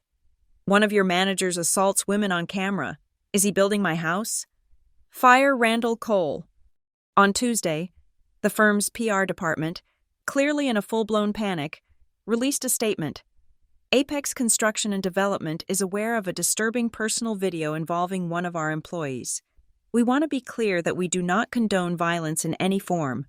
This behavior is in direct conflict with our company's values. Mr. Cole has been suspended, pending a full internal investigation. Suspended turned into terminated by Friday, but they didn't get to fire him. He was, as I later heard, offered a choice: resign immediately, citing personal family matters, or be fired for gross misconduct and have the police report, which my grandfather had insisted I file that night, sent to their legal department. He resigned, but it was a termination in all but name. He wasn't just fired, he was demoted from his life. His role was gone, his salary was gone, his path to partner was gone, and in a business built entirely on handshakes and reputation, he was now radioactive. The man who punched a woman, his stepdaughter, at her own party, on camera. His career was over. Denise, naturally, tried to do damage control. It was the most pathetic, predictable, and utterly failed PR campaign I have ever witnessed. She took to Facebook, her one true arena, and posted a long, rambling, self-pitying screed. It had a photo of her, Brielle, and Randall, from a happier time, all smiling. "It is with a heavy heart," she wrote, "that I have to see my private family pain splayed all over the internet by a cold, ungrateful child." I read it, my coffee in hand, and almost laughed. My daughter Lauren has always been different, she continued. While we gave her everything, her heart was always cold. She was blessed with a mind for numbers, but not for family.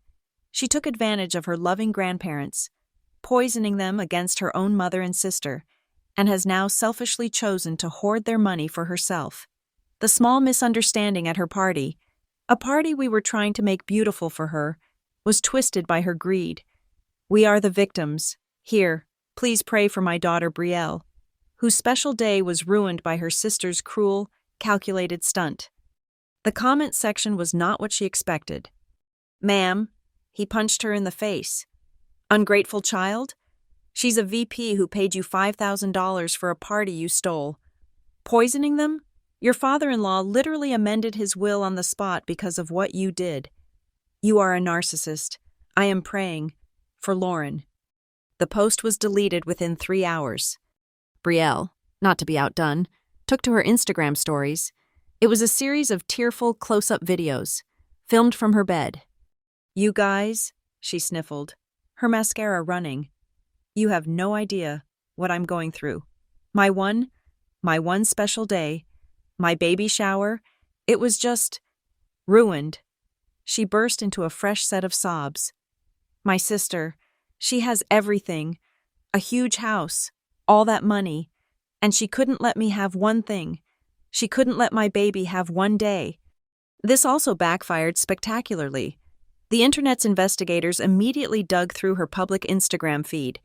They found the years of bragging, the photos of her new car, daddy's girl, the spring break trips she took while I was working in a lab, the constant, smug posts about her easy life.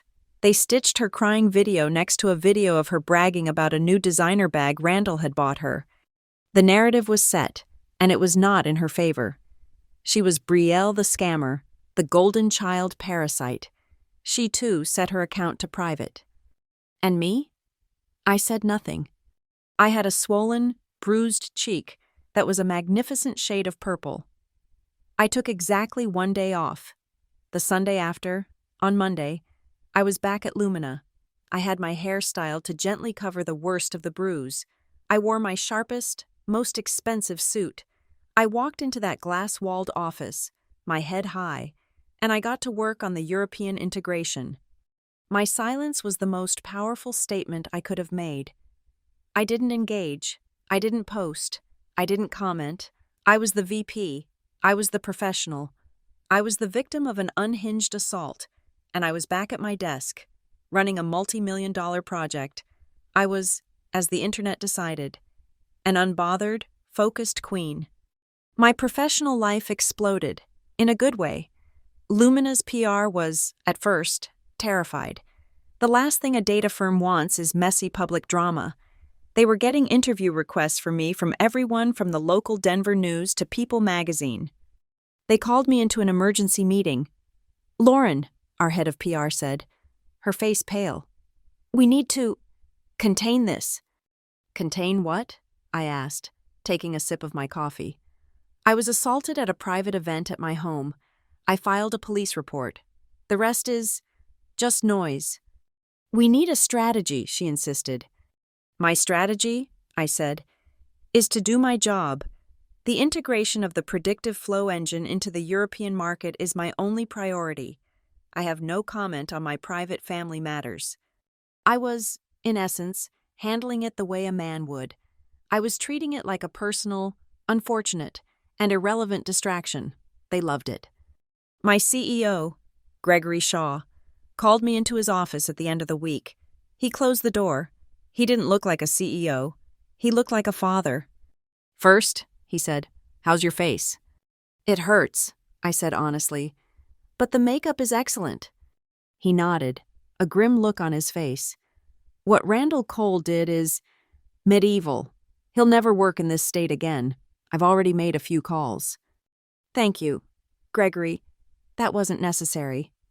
Yes, it was, he said. Second, your performance this week.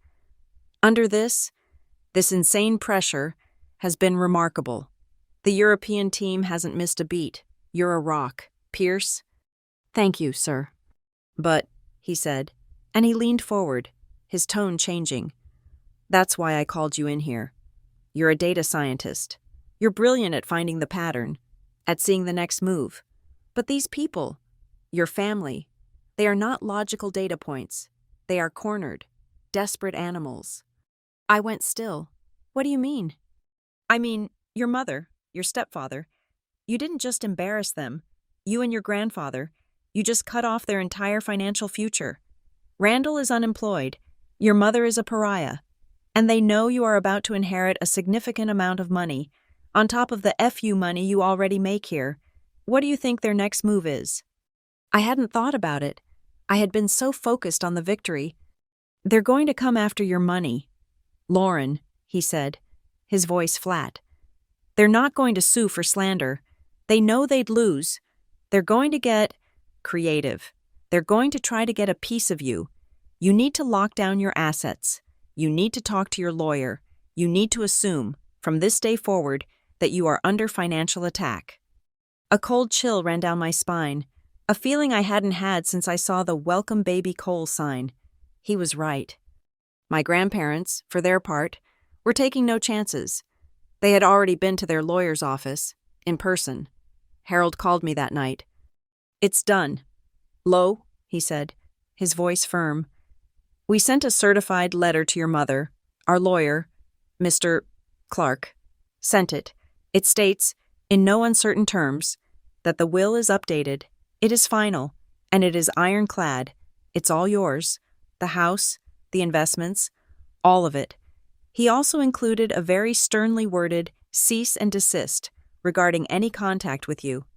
A cease and desist? Your mother, my grandmother said, picking up the extension, has been unhinged. She's been calling us, screaming, crying, saying we've murdered her. It's quite dramatic. And it was dramatic. My phone had been a wildfire of her desperation. She had ignored the cease and desist from my grandfather's lawyer, or more likely, hadn't received it yet. First came the texts. Lauren, please pick up. This has gone too far. You're ruining us. You're ruining your family. Lauren, I am begging you. Tell people it was a misunderstanding.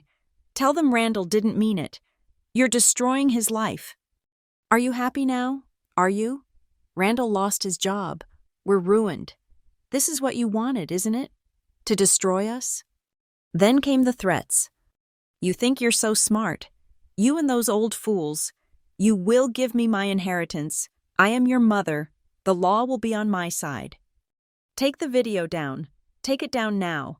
If you don't take it down by tomorrow, I am going to the press. I will tell them everything. I will tell them how you stole from your grandparents, how you've always been a cold, vindictive little snake. I didn't answer a single one. I screenshot them all and forwarded them to Mr. Clark, my grandfather's lawyer. I felt safe. I had my job. I had my grandparents. My fortress was secure. Gregory's warning was just him being a cautious CEO. Until the next morning. I was at my desk, running a diagnostic on the new European servers. An email popped up in my personal inbox. It was an automated notification.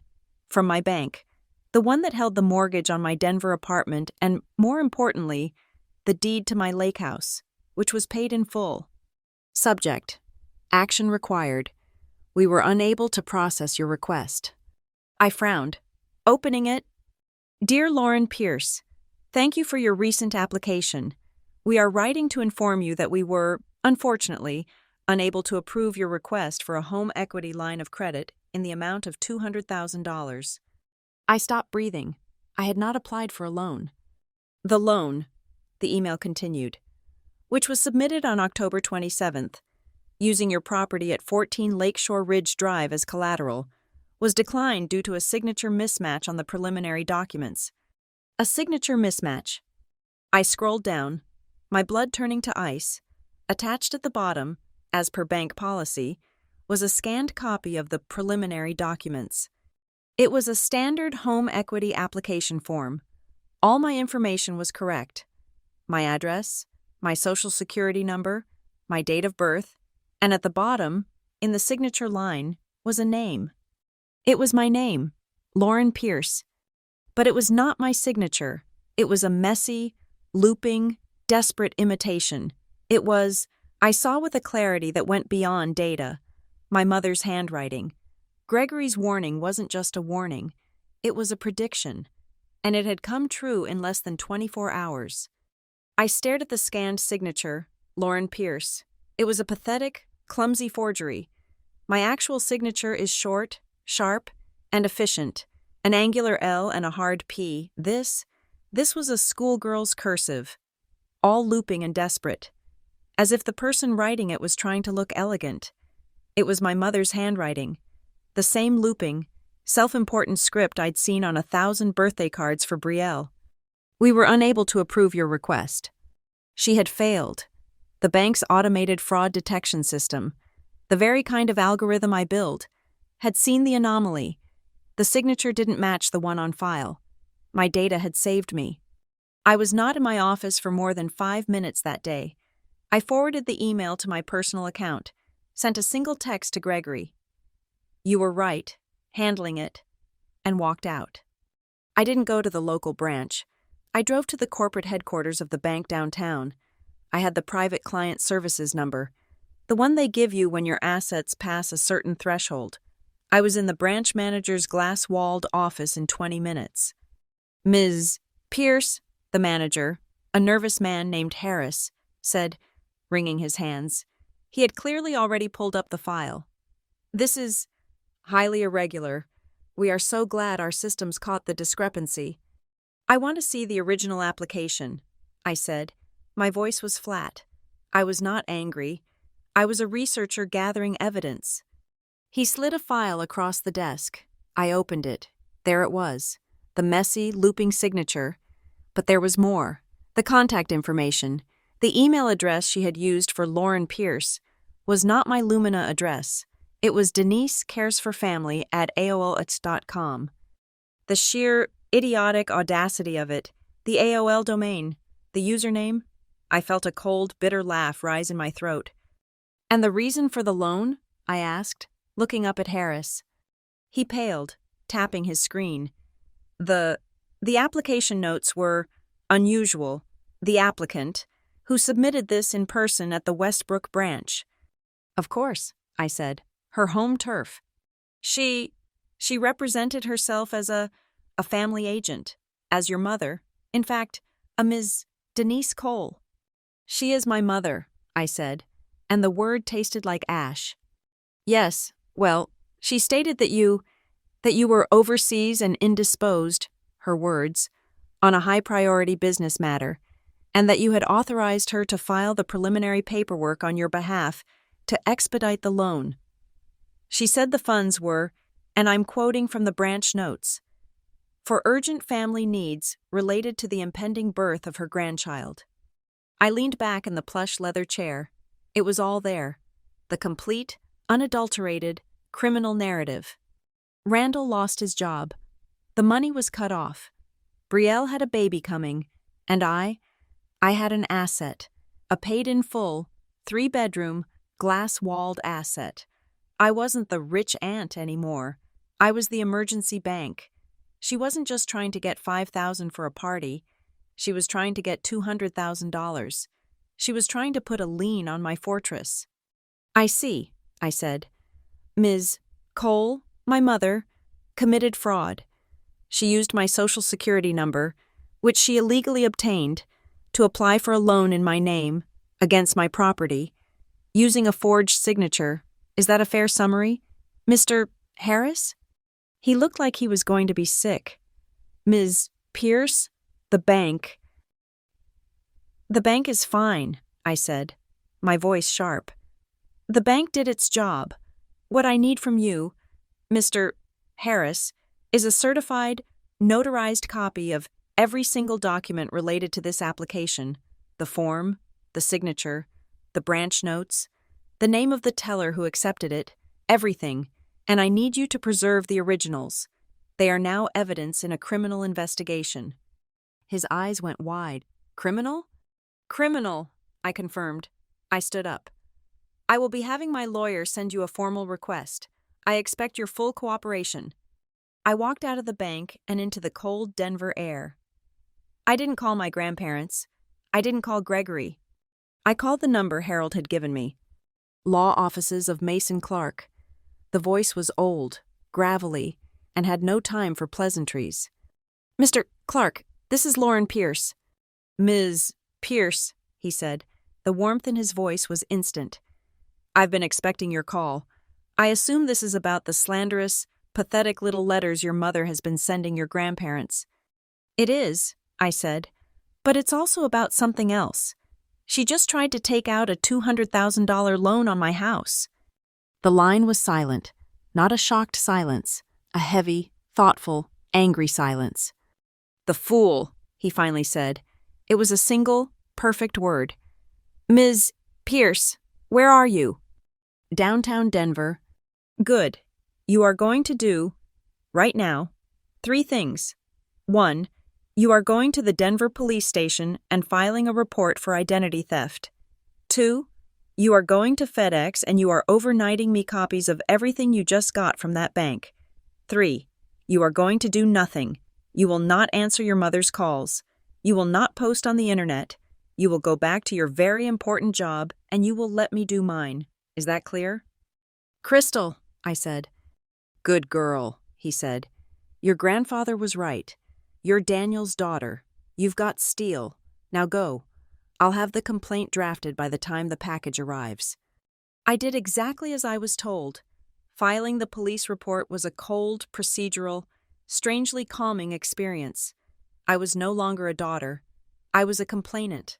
I was a statistic, and I was on the right side of the data. The blowback, of course, was immediate.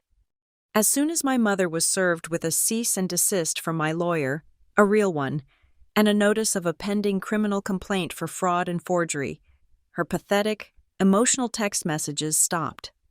They were replaced by a stiff, formal-looking envelope from a law firm I had never heard of.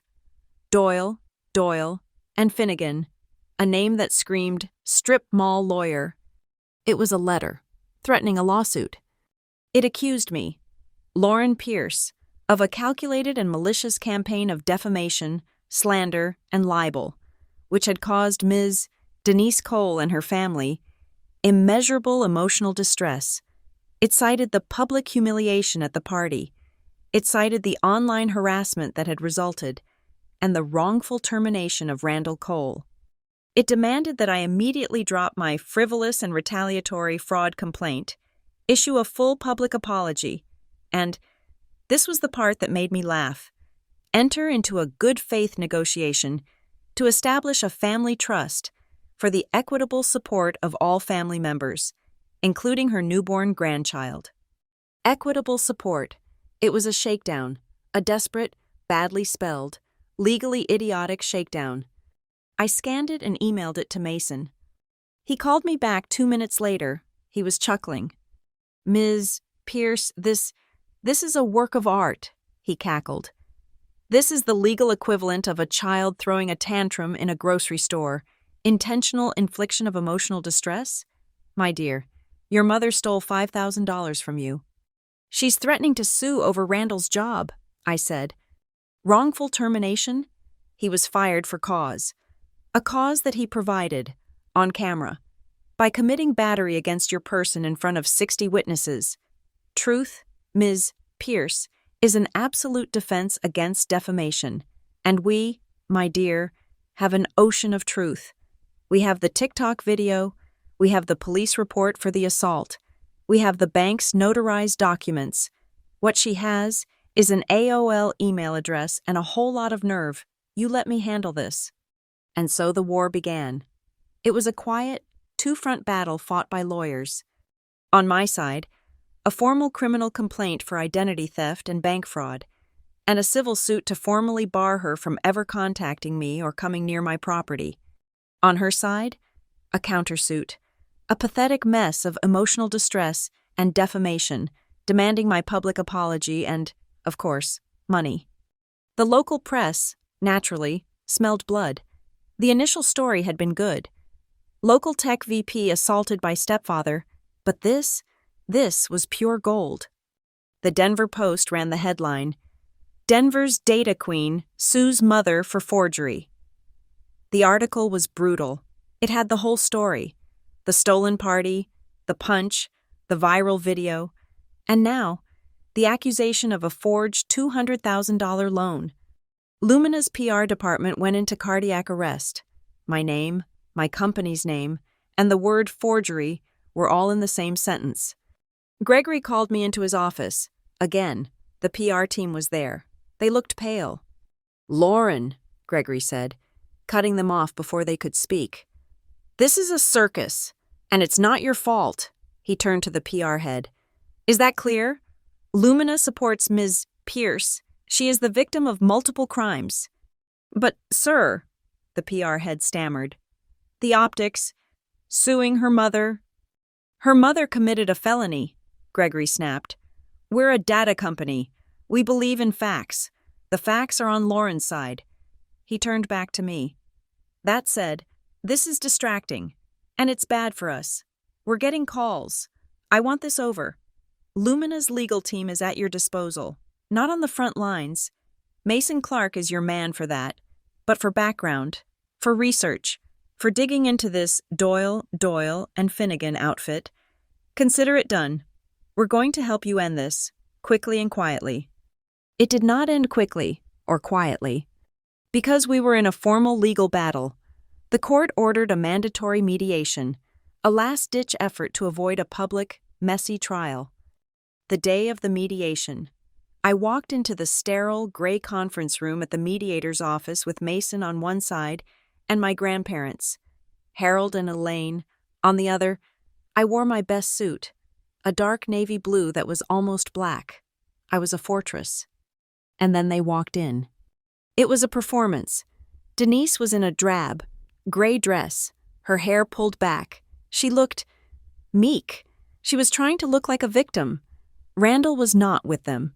His presence, Mason had assured me, would have been legally suicidal. Instead, she had brought Brielle. Brielle, who was now, God, at least 8 months pregnant. She was huge. She was uncomfortable. She was the perfect, sympathetic prop. She was wheeled into the conference room in a wheelchair, which I knew for a fact she did not need, by a mousy-looking lawyer from Doyle, and Finnegan. Denise and Brielle, the suffering mother, the vulnerable, pregnant daughter, and me, the cold, rich, data queen, who was suing them. The mediator, a tired-looking woman, set the rules. "This is a safe space to find a common ground." Mason cut her off. "This is not a common ground situation. Ma'am, my client, Ms. Pierce, is the victim of bank fraud. The common ground is that her mother, Ms. Cole, ceases all criminal activity, drops this absurd, retaliatory lawsuit, and agrees to a permanent restraining order. We can be out of here by lunch." Denise's lawyer squeaked. That is not an acceptable starting point. My client, Ms. Cole, has suffered immeasurable reputational harm." "Your client," Mason said, not even looking at him, "is lucky she is not in jail." Denise burst into tears. It was a spectacular, on-demand performance. I just wanted to help my baby," she sobbed, gesturing to the wheelchair-bound Brielle. "Brielle, she has nothing. He has nothing. That house Lauren has. It's so big. It's too much for one person. She should share." And there it was, the core of her data, the final, unchangeable variable. "Share what exactly, Ms. Cole?" the mediator asked, her pen hovering. Denise looked up, her face wet with tears, but her eyes were hard. They were calculating. She should do the right thing," Denise said, her voice gaining strength. "She should apologize, and she should put the lake house in a trust, a family trust, for all of us, for the baby, and she should give Brielle a proper monthly support from her inheritance, from my father's money. It's my money." My grandfather, Harold, stood up. He was so quiet. The movement was shocking. "It is not your money," he said, his voice a low, dangerous rumble. "It is my money, and I gave it to her." The mediation failed. Of course, it was a dumpster fire. Brielle started crying about stress on the baby. Denise's lawyer kept babbling about emotional distress. At the end of 2 hours, the mediator sighed, closed her folder, and declared an impasse. "I will be recommending to the judge that this case proceed to trial," she said, looking at me with something like pity. The next week, we got the notice. The civil trial, Lauren Pierce versus Denise Cole and Denise Cole versus Lauren Pierce, was set. The court date was scheduled for the 3rd week of March. I looked at my calendar. The 3rd week of March. It was the same week I was scheduled to be at my lake house, my fortress, my beautiful, contested piece of property, to host the inaugural gala for a new scholarship fund I had just endowed. The trial was scheduled for the 3rd week of March. As the days grew shorter, colder, and then began to edge uncertainly toward spring, I felt the past and the future converging on me. I was 32 years old, and I realized I had spent my entire life in a state of reaction, reacting to my father's death, to my mother's indifference, to Randall's hostility, to Brielle's entitlement. I had built my career as a fortress, but I was still the one inside, defending. Now, for the first time, I was the one attacking. I was the plaintiff. Pierce v. Cole, the girl who had been erased from the family photo, was now forcing the family into a legal filing. The irony was sharp, and it tasted like guilt. It was an old, familiar flavor. The guilt of the child who tries too hard, the one who thinks, if I am just smarter, quieter, more successful, more perfect, then they will love me. A week before the trial, I did something I hadn't done since I left for college. I drove to the Westbrook Cemetery. The sky was a low, flat, gray sheet. The air was damp. I stood in front of a simple granite headstone. Daniel Pierce, 1965-2000. Beloved father. I stood there for a long time, my hands shoved deep into the pockets of my trench coat. "Hi, Dad," I whispered. The words felt too loud in the silence. "It's low. I live in Denver now. I'm a vice president at a tech company, Lumina Data Forge. You'd like it. It's all about finding patterns. You would have understood it." I stared at the name carved in the stone. "I bought a house on a lake. It's got these huge glass walls. You can see the water from every room. I wish I could show it to you. You would have loved the light." A cold gust of wind rustled the dead leaves in the oak tree nearby. "Things are complicated, Dad," I said, my throat tightening. I'm suing Mom." The words hung there, obscene and true. She's the same. And Randall? He's worse. He hit me. At the new house. In front of everyone." I paused. Then the rest of it came pouring out. "And she tried to steal the house. Dad, she forged my name. She tried to take out a $200,000 loan on it, to give to Brielle. After everything, she still chose her." I took a shaky breath, finally admitting the one thing I had never said aloud. "You know, for the longest time, I think I just wanted her to say she was sorry. I think that's why I paid for the party. I just wanted her to look at me, to look at my life, the house, the job, and just once, say, 'Good job, Lauren. I'm proud of you.' I just wanted her to choose me." I swiped at a tear that had escaped, angry at its betrayal. But she didn't. She never will. That part of me, the part that was waiting for her, it's gone. She killed it when she signed my name. The woman who walked out of that bank. Dad. She's the one going to court on Monday. And I'm going to win. I wish you were here. I left the cemetery and drove straight to my grandparents'. They were expecting me. Elaine had a pot of soup on the stove. Harold was at the kitchen table, which was, as usual, covered in papers. "You're feeling it, aren't you?" Harold said, not looking up. "The last-minute guilt." I sat down, and Elaine put a bowl in front of me. She's still my mother, I said, my voice thin. No, Harold said, and his voice was not unkind, but it was absolute. He looked up, his eyes sharp. A mother does not commit fraud against her own child.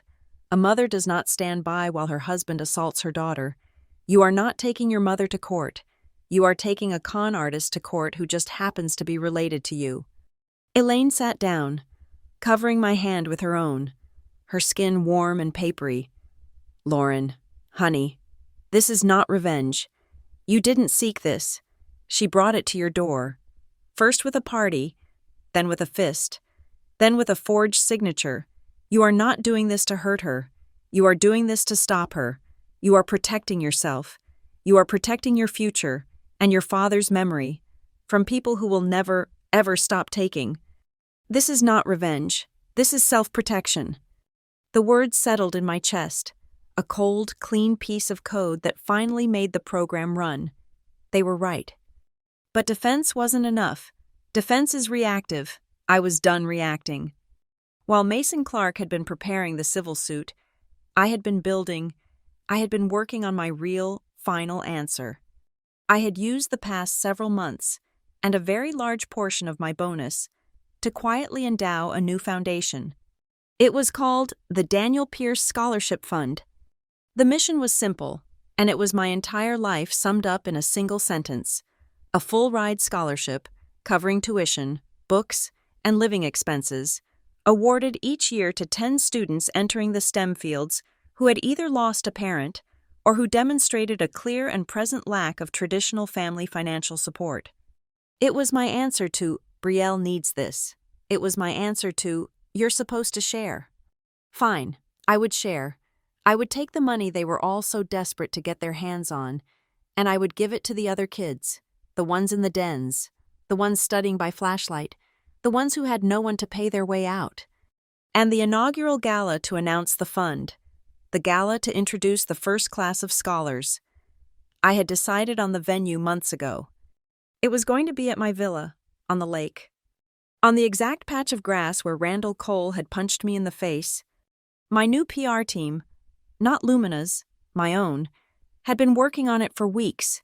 This was not a party. This was a high-dollar philanthropic event. The invitations were thick, cream-colored cardstock, printed in a deep navy blue. We had invited the deans of 2 major universities. We had invited local tech CEOs, major donors, and most importantly, the press. This time, the press was not chasing a salacious TikTok video. They were coming to cover the launch of a major new educational fund. The guests of honor, listed at the bottom of the invitation, were Mr. and Mrs. Harold Lawson, who believed in this fund's mission from the very beginning. The trial, the final judgment, was scheduled for the Monday. The gala was the Saturday night before. It was a 1-2 punch of my own design. First, the act of creation. Then, the act of consequence. 3 days before the gala, my phone buzzed with a text from an unknown number.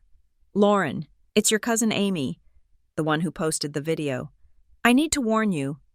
My blood went cold. I had not spoken to her since that day. Warn me about what? I'm at my mom's.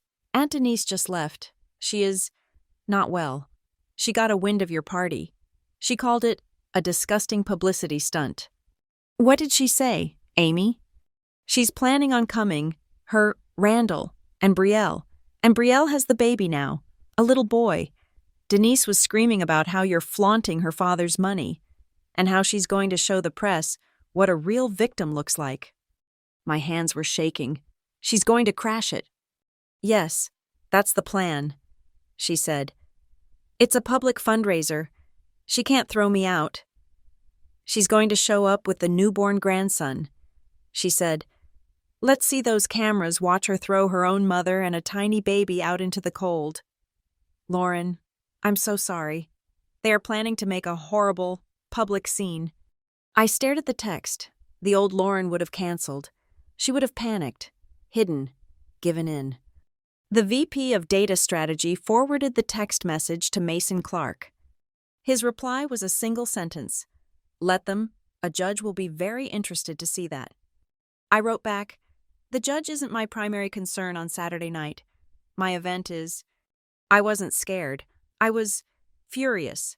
But it was a cold, productive fury. They were predictable. Their program was simple. If you can't have it, burn it. If you can't control her, humiliate her. Use the baby as a shield. Fine. I knew their inputs. I could predict their behavior. I would simply have to change the environment. That night, I was at the villa, the night before the gala. The catering tents were up, huge white structures on the lawn. Heaters were being placed. Strings of elegant white lights were woven through the trees. It was beautiful.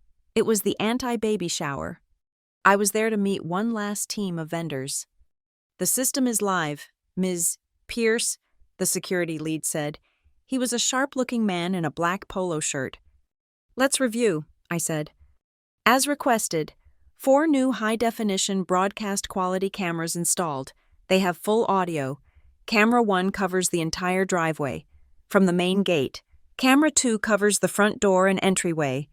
Camera 3 is a wide angle on the main lawn and tent. Camera 4 is a close angle on the podium and stage." "And the legalities?" "We've posted signage at the front gate and at the check-in table. This private event is being recorded for security and broadcast purposes. You are 100% covered." "Good," I said. "Thank you." They left. I stood alone on my back deck, the one I had stood on when I made the fatal mistake of calling my mother to invite her. I looked out at the black, shimmering water. The moon was a silver knife edge in the sky. This was my house, my land, my party. This time, I thought, if you step 1 foot onto my property, you are playing by my rules, and my rules mean I am always recording. My phone rang. It was Mason. "Lauren," he said. He sounded different, tired, but energized. "I just got off a very interesting call with the judge's clerk." "What happened?" "The judge is aware of the gala. He's also aware of your mother's, let's call it, counter-publicity. He is not amused. He's seen the original video. He's seen the bank's affidavit. He's already drafted the preliminary judgment." My heart hammered against my ribs. "And?" "And it is, as I predicted, extraordinarily favorable. He is planning to grant your restraining order, dismiss her countersuit with prejudice, and he's moving the fraud complaint to the district attorney's desk with his full recommendation to pursue criminal charges." I closed my eyes. So it's over. Quite," Mason said. "He's a cautious man. He's holding the final signature. He's not announcing the judgment until Monday morning, after the gala. He wants to give your mother one last chance, in his words, to not be the person she appears to be. He wants to see what happens tomorrow night." I gripped the railing. "He's testing her. He's testing me. He's watching. Lauren, the press is watching, and your mother, bless her black heart, is about to play her last, most desperate card. Tomorrow night, she's going to try and prove to the world she's the victim. Do not, I repeat, do not, get complacent. Don't let her win the narrative. This is the whole ballgame. How you handle tomorrow night will determine everything." I hung up the phone. A cold wind came off the lake. The judge was watching. He was giving her one last chance. He didn't know my mother. She didn't know how to do anything but be the person she appeared to be. "Let her come," I thought, as the white lights from the tent sparkled on the dark water. "I'm ready." The night of the gala. My villa was unrecognizable. The cheap, pastel pink and blue of the baby shower had been erased. In its place was a world of deep navy blue and stark, elegant white. The lawn, the same patch of grass where Randall's fist had met my face, was covered by a massive white tent, glowing from within. White lights were strung through the birch trees, sparkling like captured stars. The backdrop on the small, tasteful stage did not say, "Welcome Baby Cole." It said, in crisp, strong letters, "The Daniel Pierce Scholarship Fund." I stood at the entrance, not as a victim, not as a guest, but as the host, the founder. Lauren Pierce, in a dark blue silk dress, that had cost more than my mother's entire $5,000 budget, greeted the guests, the deans from 2 universities, the CEO of Lumina, Gregory Shaw, who squeezed my arm and said, "This is better. Pierce, journalist from the Post, from the Denver Business Journal, their press passes gleaming. And most importantly, the 10 students, the first inaugural class of Daniel Pierce scholars. They were 19, 20, 21 years old. They were nervous. They were brilliant. They were all, in their own way, me." The presentations began. My new PR team, a sharp, professional group I had hired myself, ran the show. At 8 p.m., they introduced my guests of honor. "And now," the MC said, "please give a warm welcome to the 2 people whose faith and support made this entire fund possible, Mr. and Mrs. Harold Lawson." The tent, filled with over 200 people, rose to its feet. The applause was thunderous. I watched my grandparents, Harold in his best suit, Elaine in a pearl gray dress, walk to their front row seats. My grandmother was crying. But this time, her tears were for a different reason. I went to the podium to give the keynote speech. The tent was quiet. The cameras, real, broadcast quality cameras, not phones, were on. And that, of course, was when they arrived. It wasn't a loud interruption. It was a disturbance, a sudden, cold pocket of chaos at the main check-in tent. I saw my security lead, the man I had hired, speak into his wrist. A woman at the back of the tent gasped. A journalist turned. And then, through the entrance, they came. Denise, Randall, and Brielle. It was a pathetic, calculated piece of theater. Denise was in a dowdy, funereal black dress, her face pale, her eyes wide with a practiced confusion. Randall, his face a mask of red, resentful flesh, stood beside her, his hands shoved in his pockets, and Brielle, she was pushing a stroller, and in the stroller, wrapped in a blue blanket, was a tiny, sleeping, newborn baby, the human shield. They were an island of drab, desperate misery in a sea of tuxedos and success. The journalists turned, their cameras swiveling. This was the shot they had come for. The drama. The confrontation. My PR lead looked at me, her face sheet white, mouthing, "What do we do?" I looked at my mother. She had come to crash my party, to make her last stand, to play the victim on my stage. I held up my hand, a calm stop gesture. I tapped the microphone. "Good evening," I said, my voice amplified, ringing through the tent with perfect, cold clarity. The cameras swiveled back to me. "It appears we have a few unexpected guests." I looked directly at my mother. My mother, Denise Cole, my stepfather, Randall Cole, and my sister, Brielle, they were not on the list. The silence was electric. "But if they have come all this way," I continued, "if they have dressed for the occasion, then by all means, let them stay, let them watch, let them hear the whole story." I had not dismissed them. I had invited them. It was a trap, and they had just walked into it. Denise, seeing the cameras and sensing an opportunity she mistook for an opening, seized it. She rushed forward, stopping at the foot of the small stage, her face already crumpling into tears. It was a brilliant performance. "Lauren," she sobbed, her voice loud enough for the first few rows to hear. "Lauren, honey, please, I'm just so sorry." She was playing to the cameras, the weeping, repentant mother. All this, it's just, I'm so proud of you. But family is more important than money, isn't it? Can't you see? I just want my family back."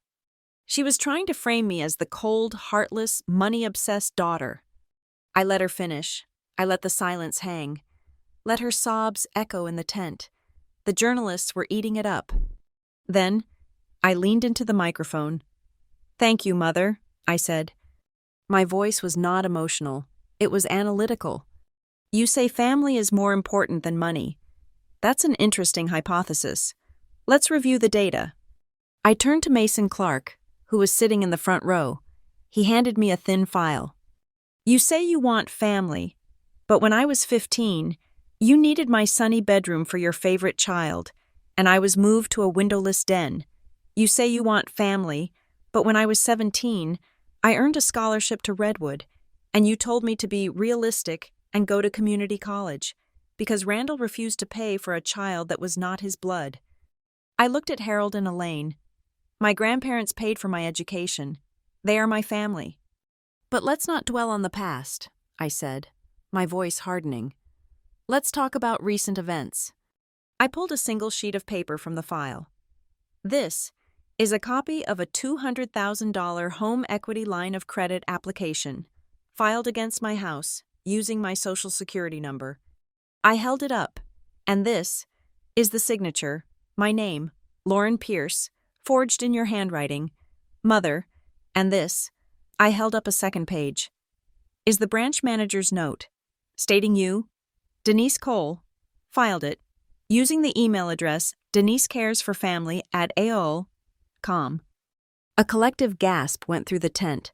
The journalists were writing, fast. "You sued me for emotional distress when your fraud failed," I said, my voice rising, filling the tent. "So, I have a small announcement, a final update for the press." I looked right at Denise. "We were in court this morning. A final summary judgment was issued." I nodded to Mason. He stood up, a lion in a three-piece suit. "Good evening," Mason said, his voice booming. "As counsel for Ms. Pierce, I can confirm that as of 9 a.m. this morning, the Honorable Judge Allen dismissed Ms. Cole's countersuit with prejudice. He furthermore accepted Ms. Pierce's fraud complaint. He has referred the case, with his full recommendation, to the District Attorney's Office for the pursuit of criminal charges." Denise's face turned from grieving to the color of ash. "Furthermore," Mason continued, "Ms. Cole and Mr. Cole will be required to pay 100% of my client's legal fees and court costs." Randall lunged forward, his face purple.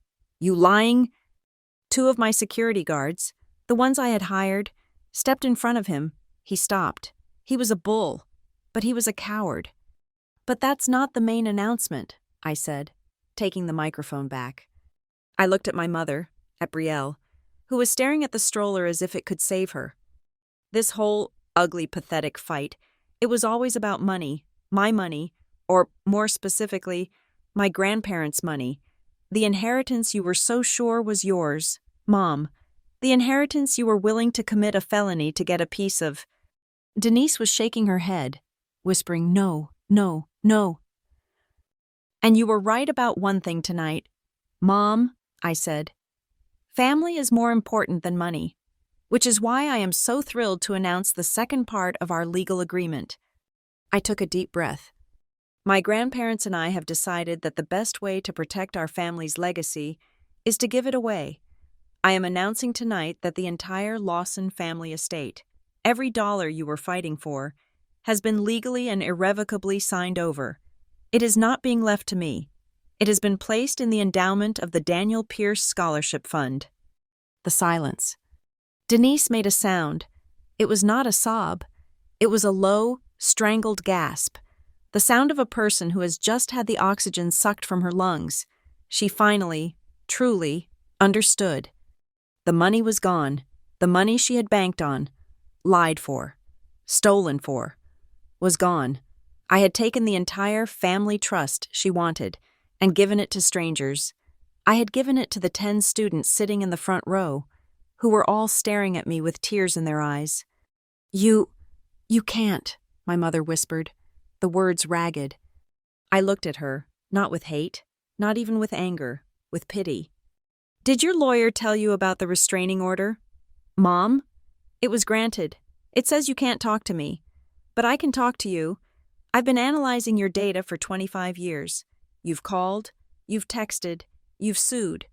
But in all that time, not once, did you ever ask me, 'Lauren, are you happy?'" I looked at my grandparents. I looked at the 10 scholars. "Well, the answer is yes," I said. "I am, finally, incredibly happy, without you." That was the blow that landed. She didn't cry. She just broke. Her face, her entire body, crumpled, as if her bones had dissolved.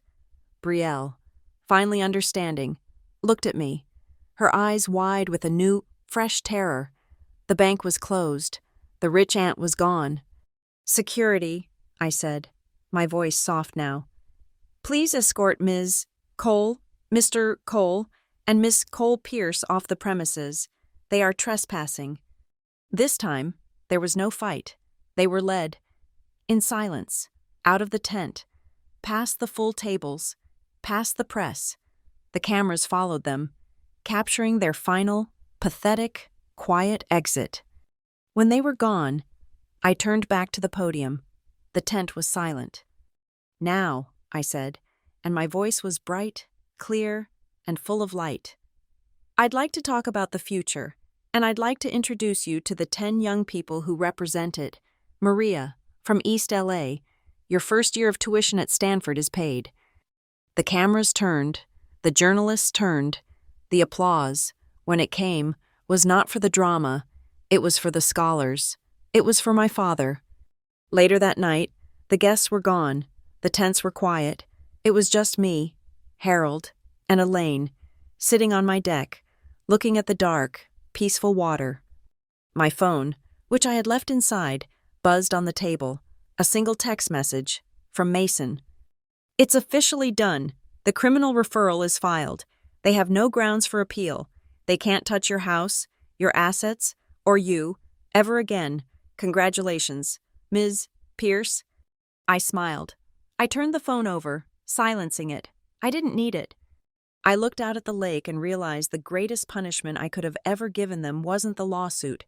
It wasn't the loss of the money. It was this. It was sitting here, in this beautiful, peaceful world I had built. A world they had tried so desperately to break into, and realizing that they were no longer even a part of my data set. They were irrelevant. The housewarming party they had stolen had finally, truly, begun. And it was a celebration for all the other kids in all the other dens, the ones who, like me, had just been waiting for someone, anyone, to finally choose them. Thank you for listening to my story. I'd love to know where you are listening from. So please drop a comment below and share your thoughts. Make sure to subscribe to Lila Revenge Stories, like this video, and support us by hitting that hype button so this story can be heard by more people.